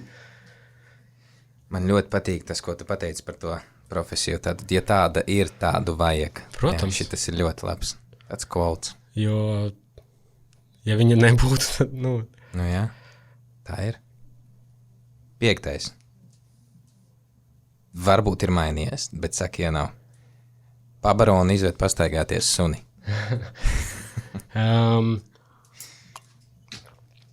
Jā, piekritīšu 5. Bet ne tikai suņus, visus dzīvnieciņus jāpabaro, dzīvnieciņus arī pret dzīvnieciņiem jāizturās labi. Man, diemžēl, suns nav vairs, un man vispār suņu tēma tāda neveiksmīga, sāpīga. Bet es joprojām, es domāju, ka mēs kaut kur pārvāksimies kaut kādā varbūt lielākā dzīvoklī vai mājā, tad es noteikti gribēšu suni. Es gribu, lai arī meitai ir suns, bet arī meitai bišķiņ jāpaaugās, lai viņa... Un arī tagad būtu grūti suni paņemt, ir diezgan daudz ko darīt ar meitu. Ja man vēl pieliktos klāt, ka ar suni jāsteigā, tas būtu ļoti sarežģīti.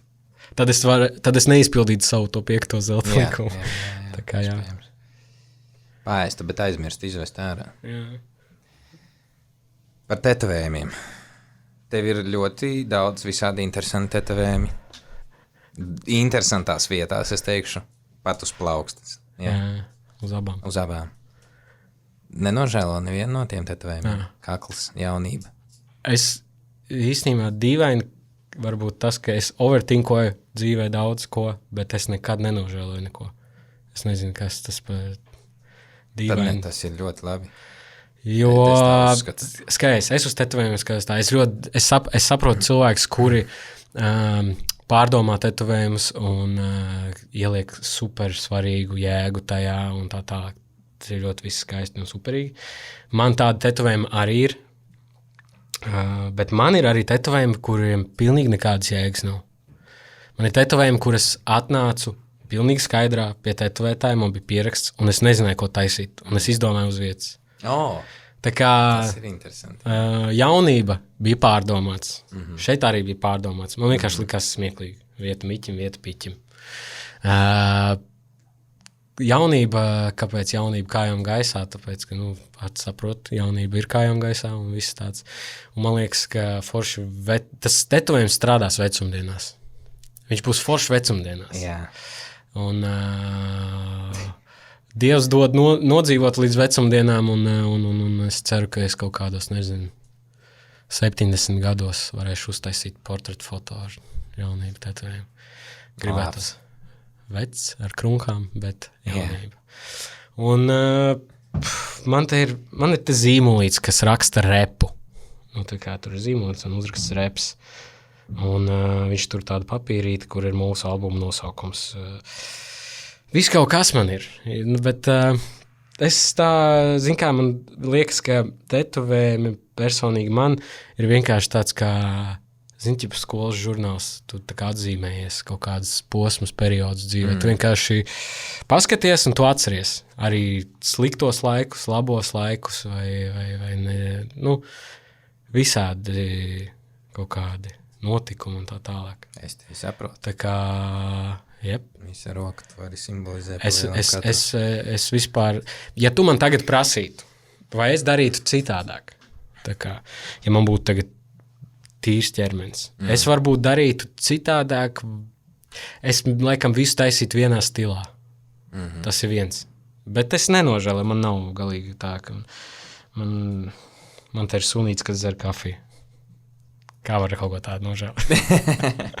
Es vairāk domāju, varbūt arī par tām vietām, zinu, kaklas, plaukstas. Es īstenībā gribu arī uz sejas. Joprojām. Bet es gribu tādas maziņas. Man, protams, neviens neatbalsta manu ideju.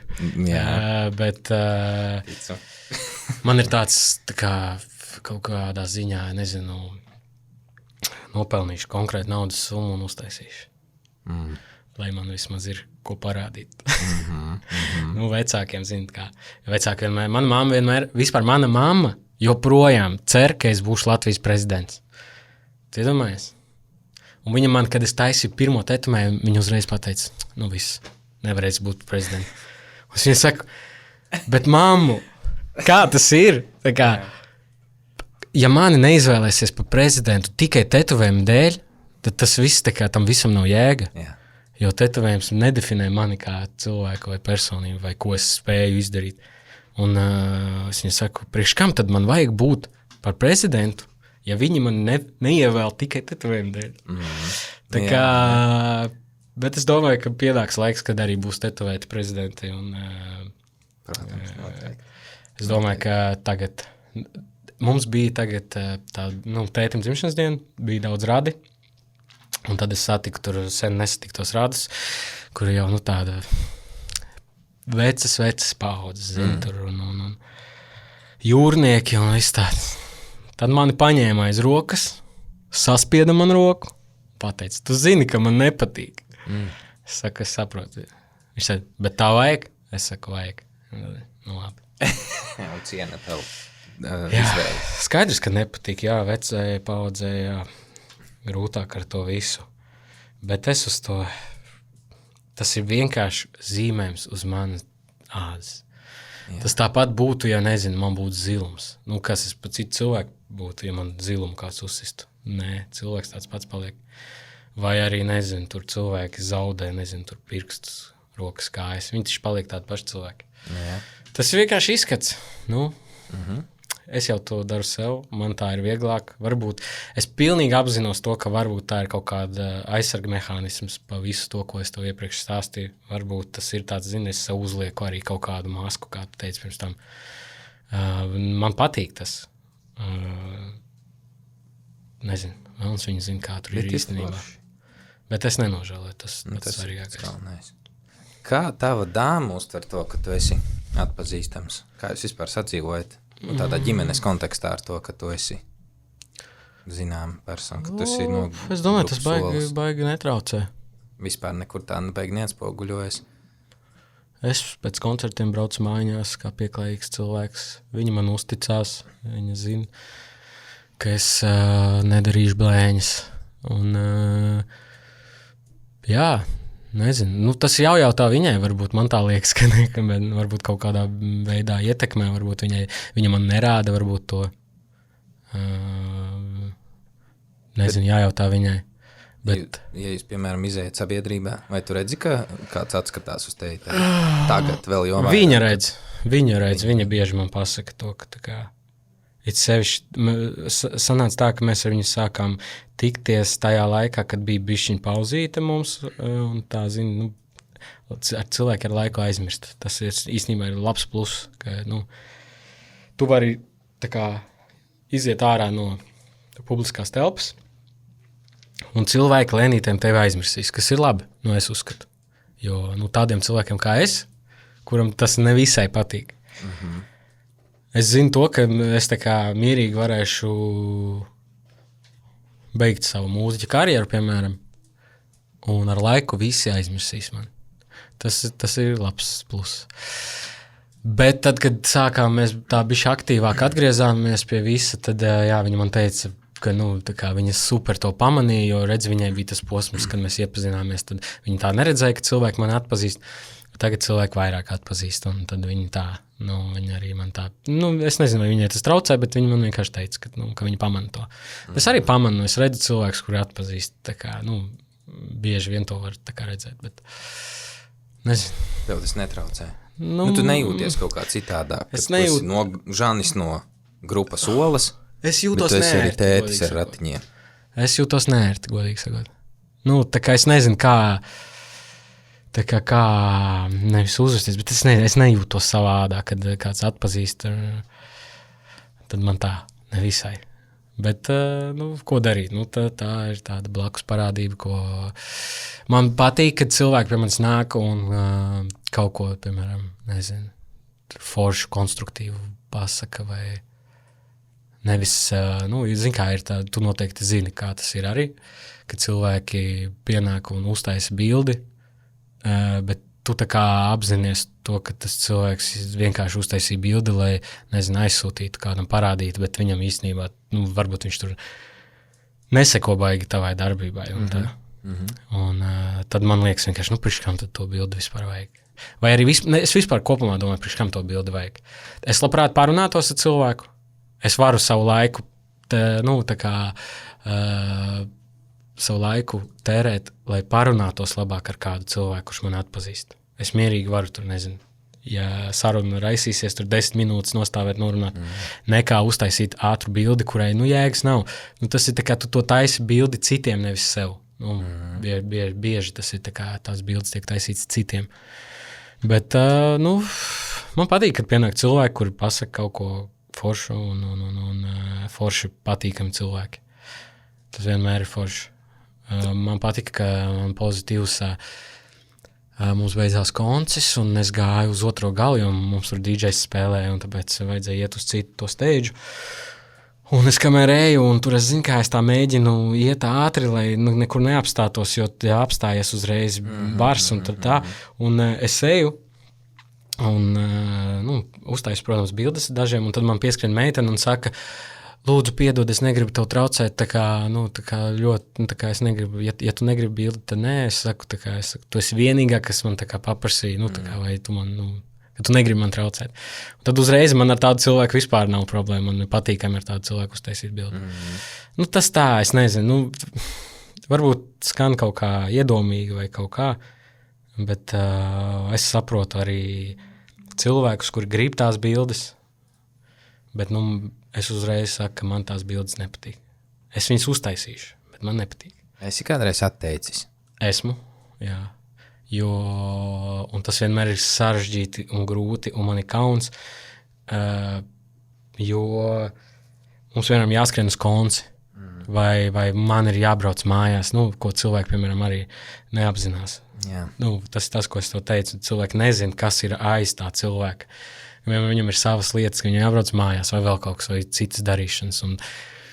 Un tad tu zini, tu sāc taisīt ar vienu, tad viņi var ātri vienu bildīt.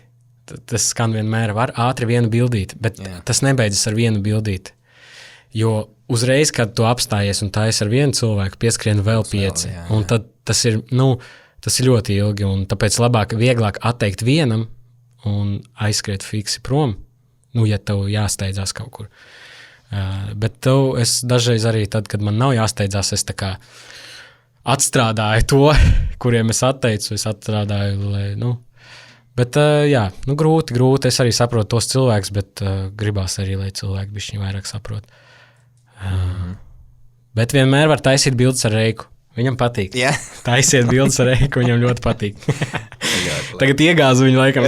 Jā, drusciņi gan jau, bet, ja patīk, tad jau patīk, viss ok.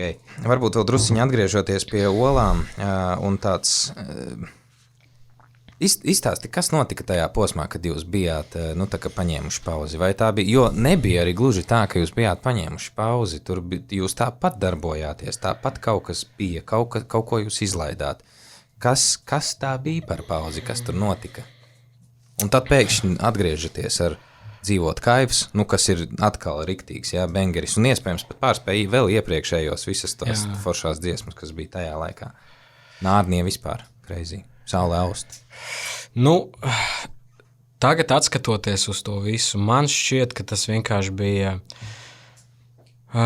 mums bija grūti atrast to kopīgo valodu ar Reiku, vai tas varbūt laikam, es teiktu, laikam tas manis dēļ vairāk ir, jo kaut kā es noliku citas prioritātes. Man bija citas prioritātes, un Olas es nebiju pārliecināts, vai es to gribu darīt. Un man nenāca tāds prieks no tā visa, līdz ar to es tā kā nesapratu, es zināju, ka es daru visu ne līdz galam, es nedaru uz 100%, un man tas liekas dīvaini, un es domāju, priekš kam to darīt, ja es to nevaru darīt uz 100%. Mēs kaut ko mēģinājām, tāpēc kaut ko laidām ārā, kas ne līdz galam. Es vienmēr zināju to, ka ja mēs pieslēgsimies un strādāsim un darīsim tā kā uz visiem 100, es zināju, ka mēs atgriezīsimies topos tāpat. Es to zināju un biju pārliecināts. Tā arī sanāca. Mēs vienkārši kaut kādā brīdī saņēmāmies un sākām taisīt. Lēnītēm kaut kā izaicinājām sevi ar to palādījumu konci arī, jo tas tiešām bija izaicinājums. Un, ja tu man prasi tagad, vai es gribētu to vēlreiz darīt, es to nedarītu vēlreiz. Jo tas bija 6 mēneši tāds darbs, man vienkārši gāja ciet, tā tieši vairāk tā menedžēšana un tāds. Vai es gribētu vēlreiz tam iet cauri, neesmu pārliecināts. Tāpēc varbūt es tā skatos uz lielākiem koncertiem vēl ar tādu. Es domāju, ka mēs varētu to izdarīt. Es domāju, ka mēs varētu arēnu savākt. Bet nezinu. Bet zin kā, Reiks ir tas tā kā, viņš spēja dažreiz man tā kā iestāstīt, ka to vajag darīt. Un viņš vienkārši saka, daram. Zini, man ir tāds, ok, man nav ko likt pretī, tā kā daram. Un, jā. Un tajā pauzē, es saku, tā lielākā pauze mums bija, kad mums bija pirmais palādījums, kas nebija šogad, bet tas pirmais palādījums sen atpakaļ. Tad mēs arī izziņojām, ka mēs tā kā pārtraucam darbību. Mēdījos bija ziņas, ka mēs pārtraucam darbību un tā tālāk. Tas nebija mārketinga triks. Tas nebija tā, lai mēs tur vairāk tiketus nosaucam, pārdodam vairāk biļetes. Tas bija tiešām, mēs tā tiešām domājām. Un es atceros to palādījumu. Man bija tāda sajūta, tas ir pēdējais koncis. Un mēs dziedam priekšnieku nav laikam. Un man vienkārši saskrien asaras acīs, jo es apzinos, ka tas ir pēdējais koncis. Un jā, tad mēs vispār tur pazudām, neko nelaidām ārā. Un tā pa bišķiņai mēs kaut ko. Jo koncerti turpinājās, jo mūs sauc, un kāpēc, lai mēs tā kā nebrauktu. Atteikties arī no koncertiem, būtu dīvaini. Tad mēs braucām, uzstājāmies, un tad mēs tikai koncertos satikāmies ar Reiku. Un nekur citur tā kā nekomunicējām. Vienkārši tā kā končos satiekamies un braucam pa mājām tādā. Un mēs uztaisījām kaut kad to, mēs izdomājam, ka vajag izlaist albumu, mums ir kaut kādas demo versijas nepabeigtās, vēl no veciem laikiem. Mums bija pat albumā dziesma, kas bija reāli uzrakstīta pēc Vāram Putru, tā reāli bija pirms daudz naudas. Un tad mēs viņu ielikām albumā. Pabeidzām un ielikām albumā. Un kaut kā, tas albums arī nebija tā, ka baigi aizgājis, bet tas iekustināja visu. Mēs uztaisījām prezentāciju, sajūtām to atkal koncertu garšu. Man šausmīgi patīk tā sajūta, kad ilgi nav koncerts, un tad ir kaut kāds liels koncerts. Vienkārši nenormāli sajūta. Un Jā, un kaut kā tas motivē. Mēs sapratām, ka mēs gribam vairāk, mēs sapratām, ka mums ir ko vēl izdarīt, ka mēs neesam vēl pateikuši visu līdz galam. Mēs esam izauguši, mēs esam citādāk palikuši, mēs esam tā kā jaunās olas. Visi prasa vecās olas, bet mēs tā kā, man vispār tā ir viena no lietām, kas man šausmīgi nepatīk, kad cilvēki raksta, kad būs vecās olas. Un man tas nepatīk viena iemesla dēļ, ka cilvēki nesaprot, ka nav nekādas vecās vai jaunās olas. Vienkārši iedomājies, tas cilvēks 10 gadus atpakaļ klausījās daudz naudas, viņš bija 10 gadus jaunāks, tas pats cilvēks. Un viņš grib nevis vecās olas, viņš grib veco savu to laiku, savas tās vecās sajūtas.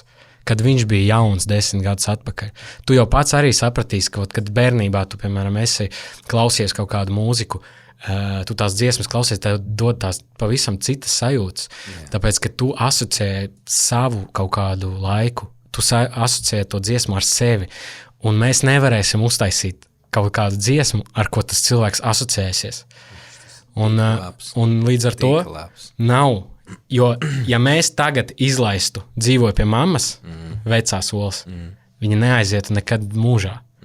Saproti? Tā nav dziesmas vaina, tas ir vienkārši tas laiks, un cilvēks apauga ar kaut kādām, nezinu, tā laika filmām, dziesmām, un viņš vienkārši asociē to laiku ar sevi. Labs. Un, tik labs. Bet arī jāskatās no citas spektra tā, ka kāpēc, lai mēs gribētu paši būt tā kā vecās olas.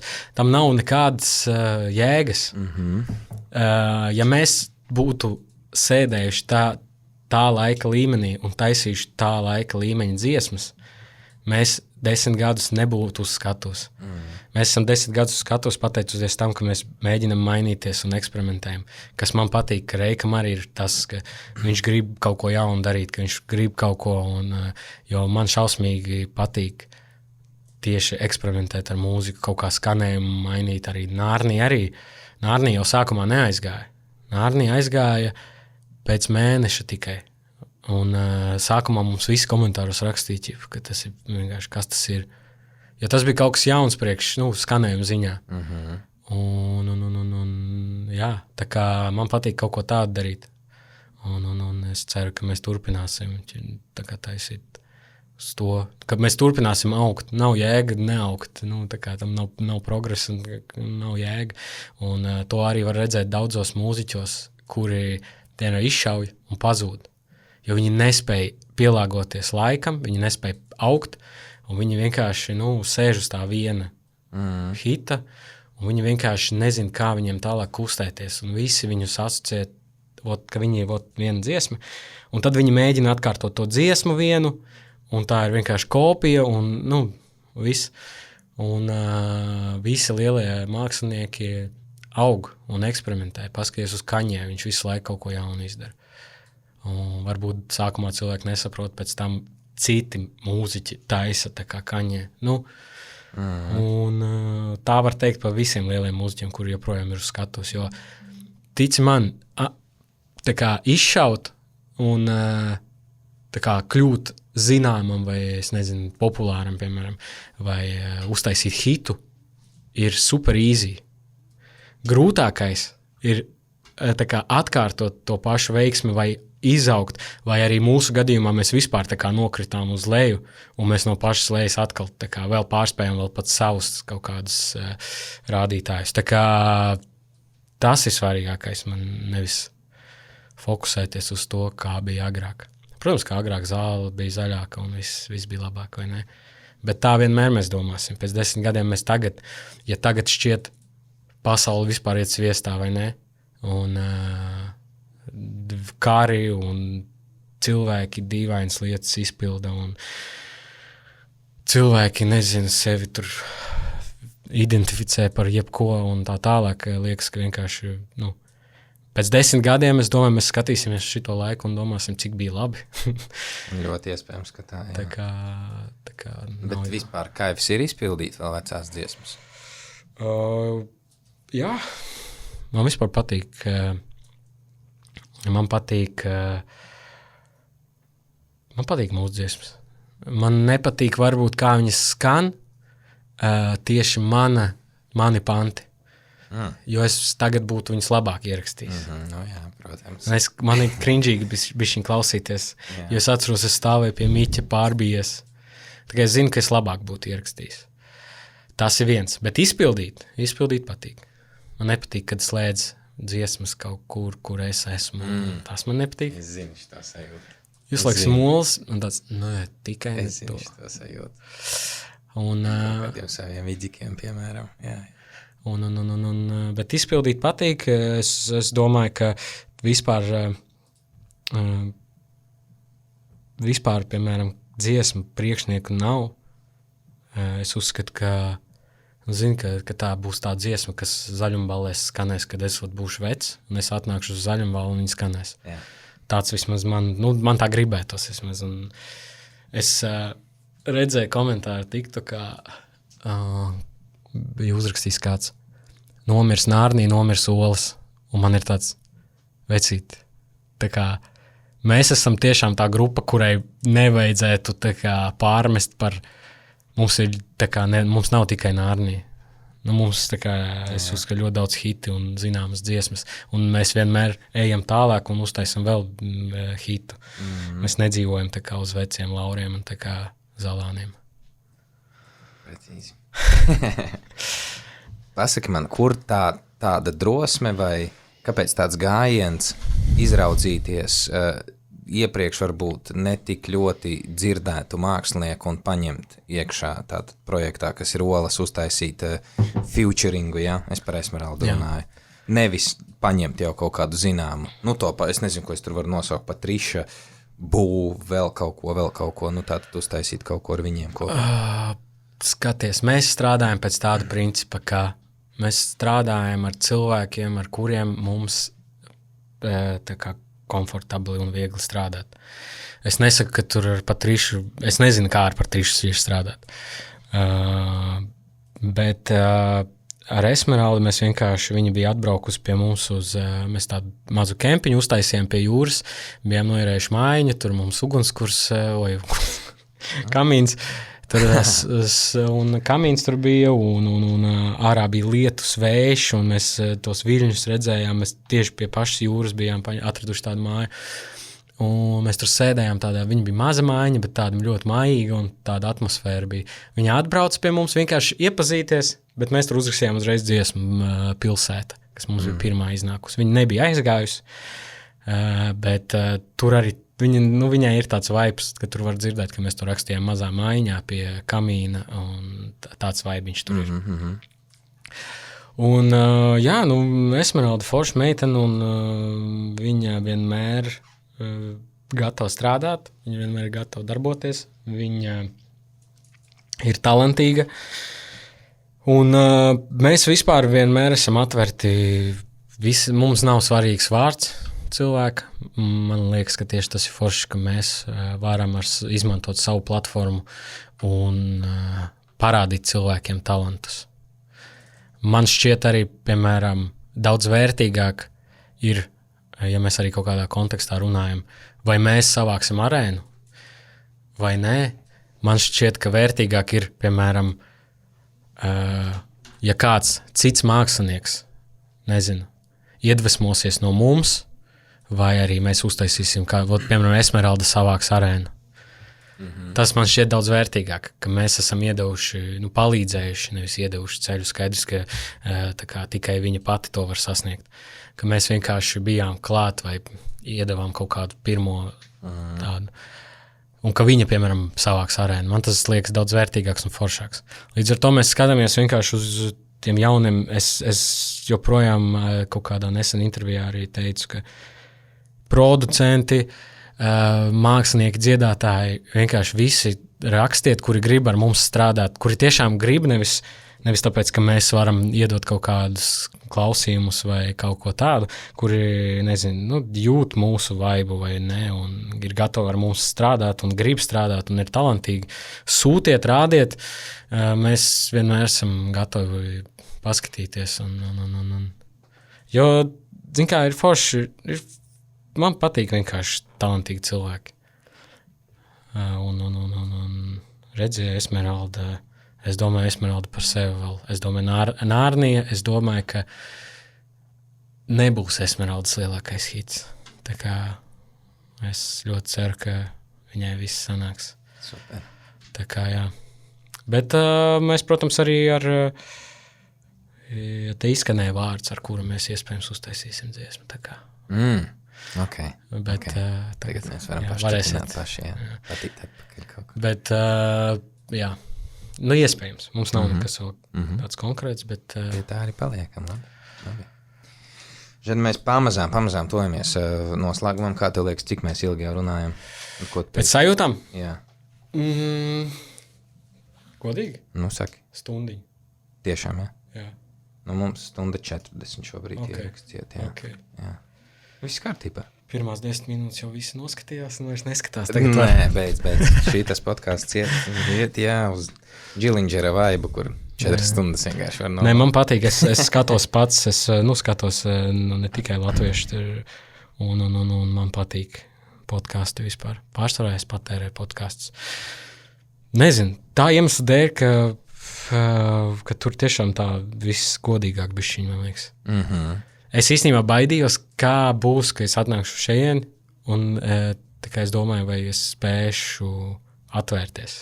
Vai man ieslēgsies kameras, un es tagad sēdēšu, un tu man uzdos jautājumu, un es atbildēšu. Tā. Man gribējās ļoti tādu, es ceru, ka sanāca. Noteikti, bet es tevi vēl nelaišu prom. Zini, kāpēc? Es gribu pajautāt arī tu tātad pieskāries jauniešu tēmai, ka grūti daudz ko jau saprast ir no tā, jā, nu, ņemot. Man arī ir... Skibidī toalet. Tieši tā. Skibidī toalet un Elriz un kas tik vēl tur. Kas ir Nike Pro? Es joprojām nezinu. Nav nejausmas. Neprasi. Es tikai esmu dzirdējis tos vārds. Rakstiet zem šī video Nike Pro. Rakstiet droši. Izstāstiet mums arī. Nu jā, tāds arī ir laikam tas jautājums.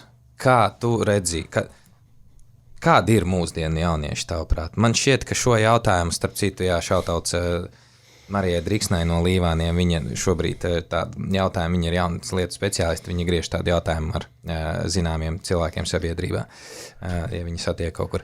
Es biju atbildējis, jā. Redz, bet es tev to gribu pajautāt tieši tā iemesla dēļ, ka tu šo 10 gadu periodā, esi redzējis tik daudz jauniešu, tad viena paudze principā jau ir izaugusi, un tu šobrīd skaties jau uz pilnīgi citu paudzi, kas nāk uz jūsu koncertiem. Kā tu redzīt kaut kādu atšķirību un kāds ir tavuprāt tas jaunieši? Man šķiet, ka paudzēs vispār nav nekāda sakara paudzēs kā tādās. Tas tāpat kā nav sakara nekāda tautībā. Ir slikti cilvēki gan tur. Tāpat arī jaunieši mēdz būt slikti tur un tur. Un kopumā, tad skatoties, es domāju, ka mums ir superīgi, talantīgi jaunieši. Viņi zina daudz valodas, tas ir tas, ko es esmu jau atbildējis pirms tam. Viņi zina daudzas valodas, viņi ir daudz advancētāki, vairāk gatavi ārējai pasaulē laikam. Un viņiem arī, viņi grib daudz ko sasniegt, to var redzēt. Bet es arī saku, tas ir grūti tā pa visiem kopumā teikt. Es domāju, ka vienkārši jebkurā laikā ir bijuši gan sliņķi, gan drosmīgie, un kuri vienkārši neredz un iet uz savu mērķi. Es domāju, ka tagad arī tā ir. Ko es tā kopumā, es varbūt koncertos, es redzu, ka, piemēram, mēs dziedam kaut kādas dziesmas, nezinu, tur Reiks dažreiz izpilda par Latviju savu dziesmu Olu koncertos, un jaunieši vienkārši bļauj un tik patriotiski un dzied, kas ir superīgi. Mums to ir vispār arī daudz organizatori teikuši, ka tā kā viņiem mainījās domas par mums, ka viņiem likās, ka tas koncerts būs tāds, mums tāds tā kā patriotisks koncerts un jaunieši tā kā,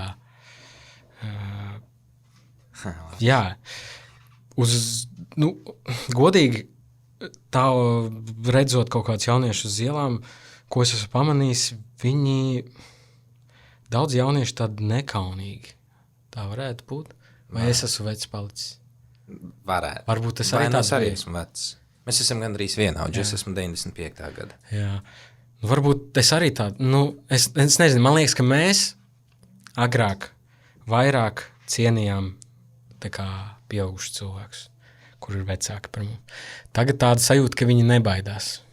Bet varbūt es saku, man negribas tā kā likt visus vienā grozā. Varbūt man tāda pieredze un man tā patrāpījās. Jo, nezinu, varbūt es to pamanu pats. Varbūt es to gribu pamanīt. Tā kā man grūti, es negribu tā visus ielikt. Man šķiet, ka tā kā nav balts un melns. Vispār visās jomās uzskat, ka nav. Vispār tā, man šķiet, tā ir mūsdienu lielākā problēma, ka tagad visi liek divās pusēs visus. Tā kā es tagad neiedziļināšos politikā un tā tālāk, bet mēs to redzam visur. Kādam ir šāds viedoklis un kādam ir pilnīgi pretējs. Viņi nevar pieņemt to, ka varbūt ir kaut kāds viedoklis pa vidu, ka nav tikai balts un melns. Es kā piemēru varu pateikt par ceļiem vai satiksmi. Tur Twitterī palasot. Velobraucēji strīdās ar autobraucējiem. Tad citi tur, kas brauc ar sabiedrisko, strīdās arī ar auto vai kaut to. Un visi domā, pļāviens, Rīga nav ērta velobraucējiem. Es pateikšu godīgi, Rīga nav ērta gan velobraucējiem, gan automašīnām, gan sabiedriskajam transportam. Bet viņi visi savā starpā strīdās.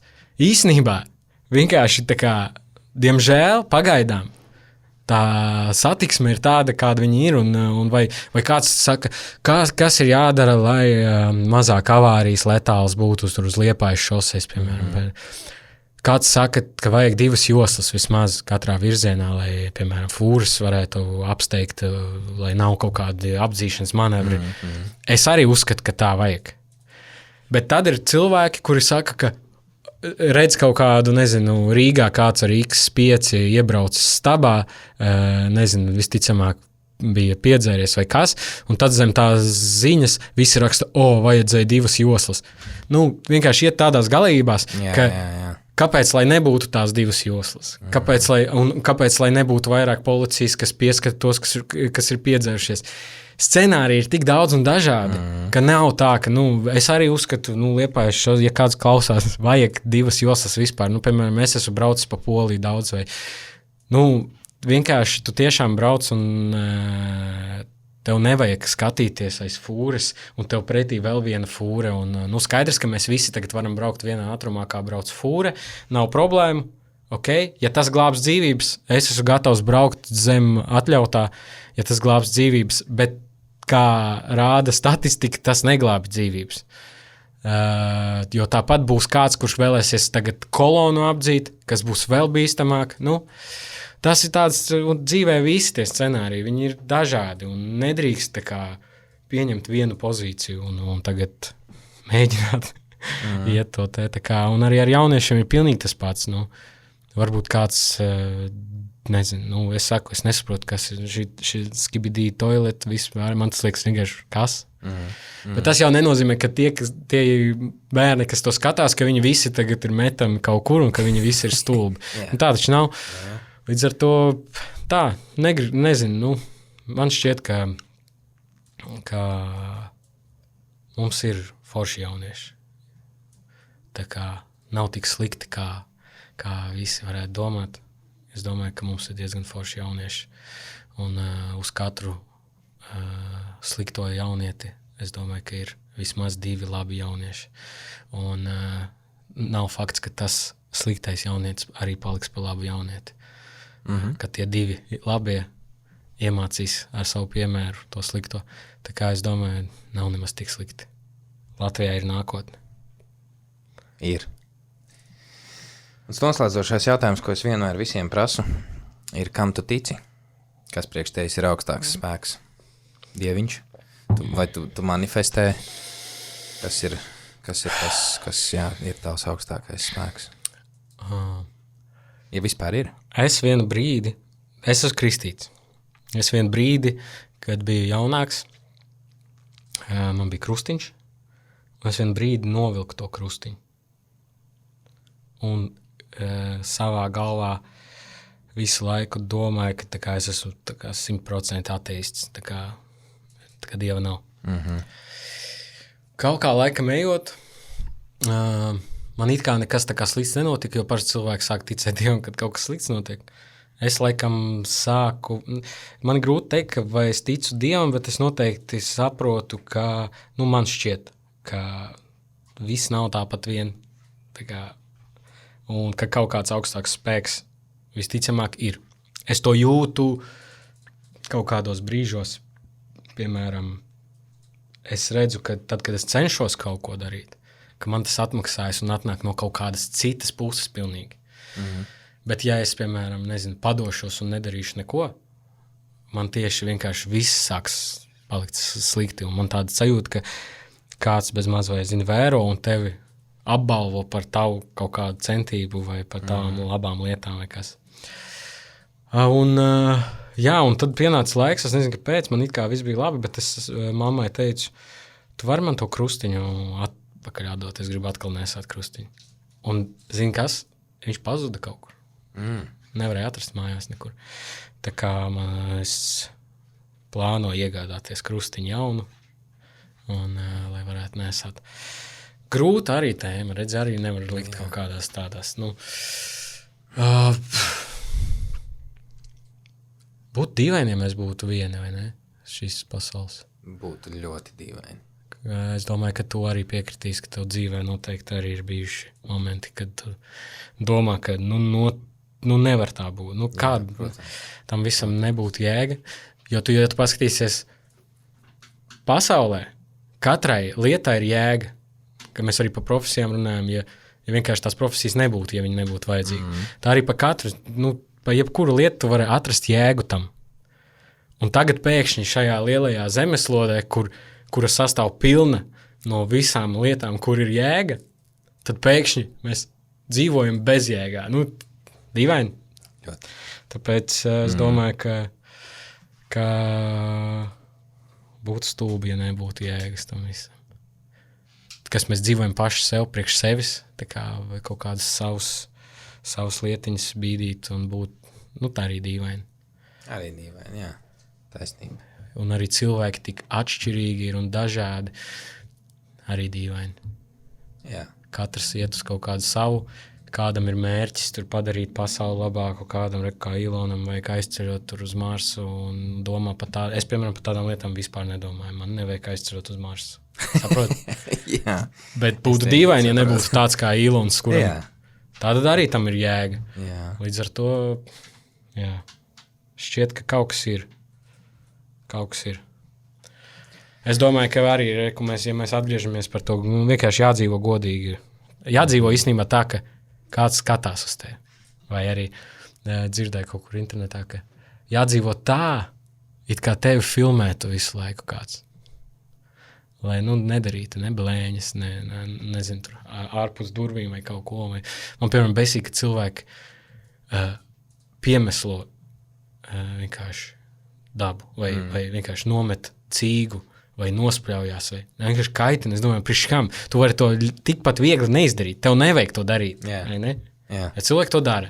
Ja viņu filmētu, viņš to nedarītu. Vai ne? Viņš to nedarītu, jā. Un es domāju, ka jādzīvo tā godīgi. Un tad viss būs kārtībā, tiešām. Kaut kur dzirdēt vārdu. Žani, paldies tev liels, ka tu atnāci ciemos, ka tu veltīji 2 stundas laika. Tev paldies liels. Ej tu nost. 1:53. Mēs esam fantastisku podcastu ierakstījuši, man liekas. Es tev novēlu turpināt mainīties pa laikam, kas ir vajadzīgs, lai mēs augtu kā personības. Un to overthinkingu. Mazāk. Jo es te ļoti labi saprotu. Es arī esmu liels overthinkers. Es vispār te daudzās lietās saprotu. Ļoti daudzās lietās. Žēl, ka sorry, ka neiedu tev parunāt.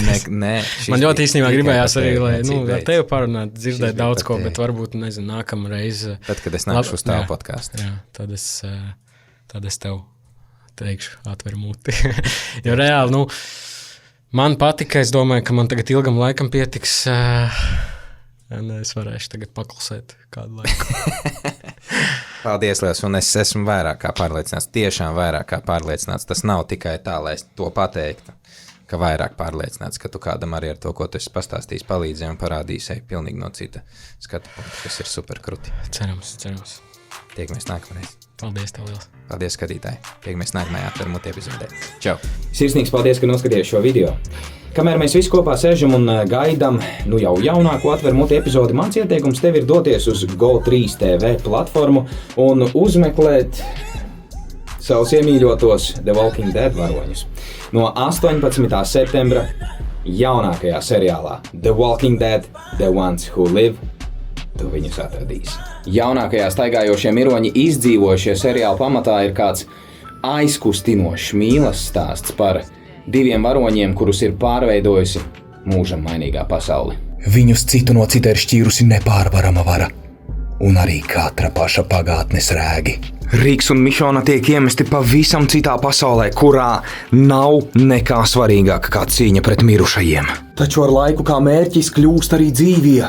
Vai šie abi stāsta varoņi spēs atrast cits citu tādā vietā un laikā, kādu viņi vēl iepriekš nekad nav pieredzējuši? Vai viņi ir ienaidnieki, mīlnieki, upuri, uzvarētāji? Un vai viņi vispār cits bez cita ir dzīvi? Vai arī viņi nonāks līdz secinājumam, ka ir staigājošie miroņi? Skaties jau tagad Go3. I feel good. I knew that I would.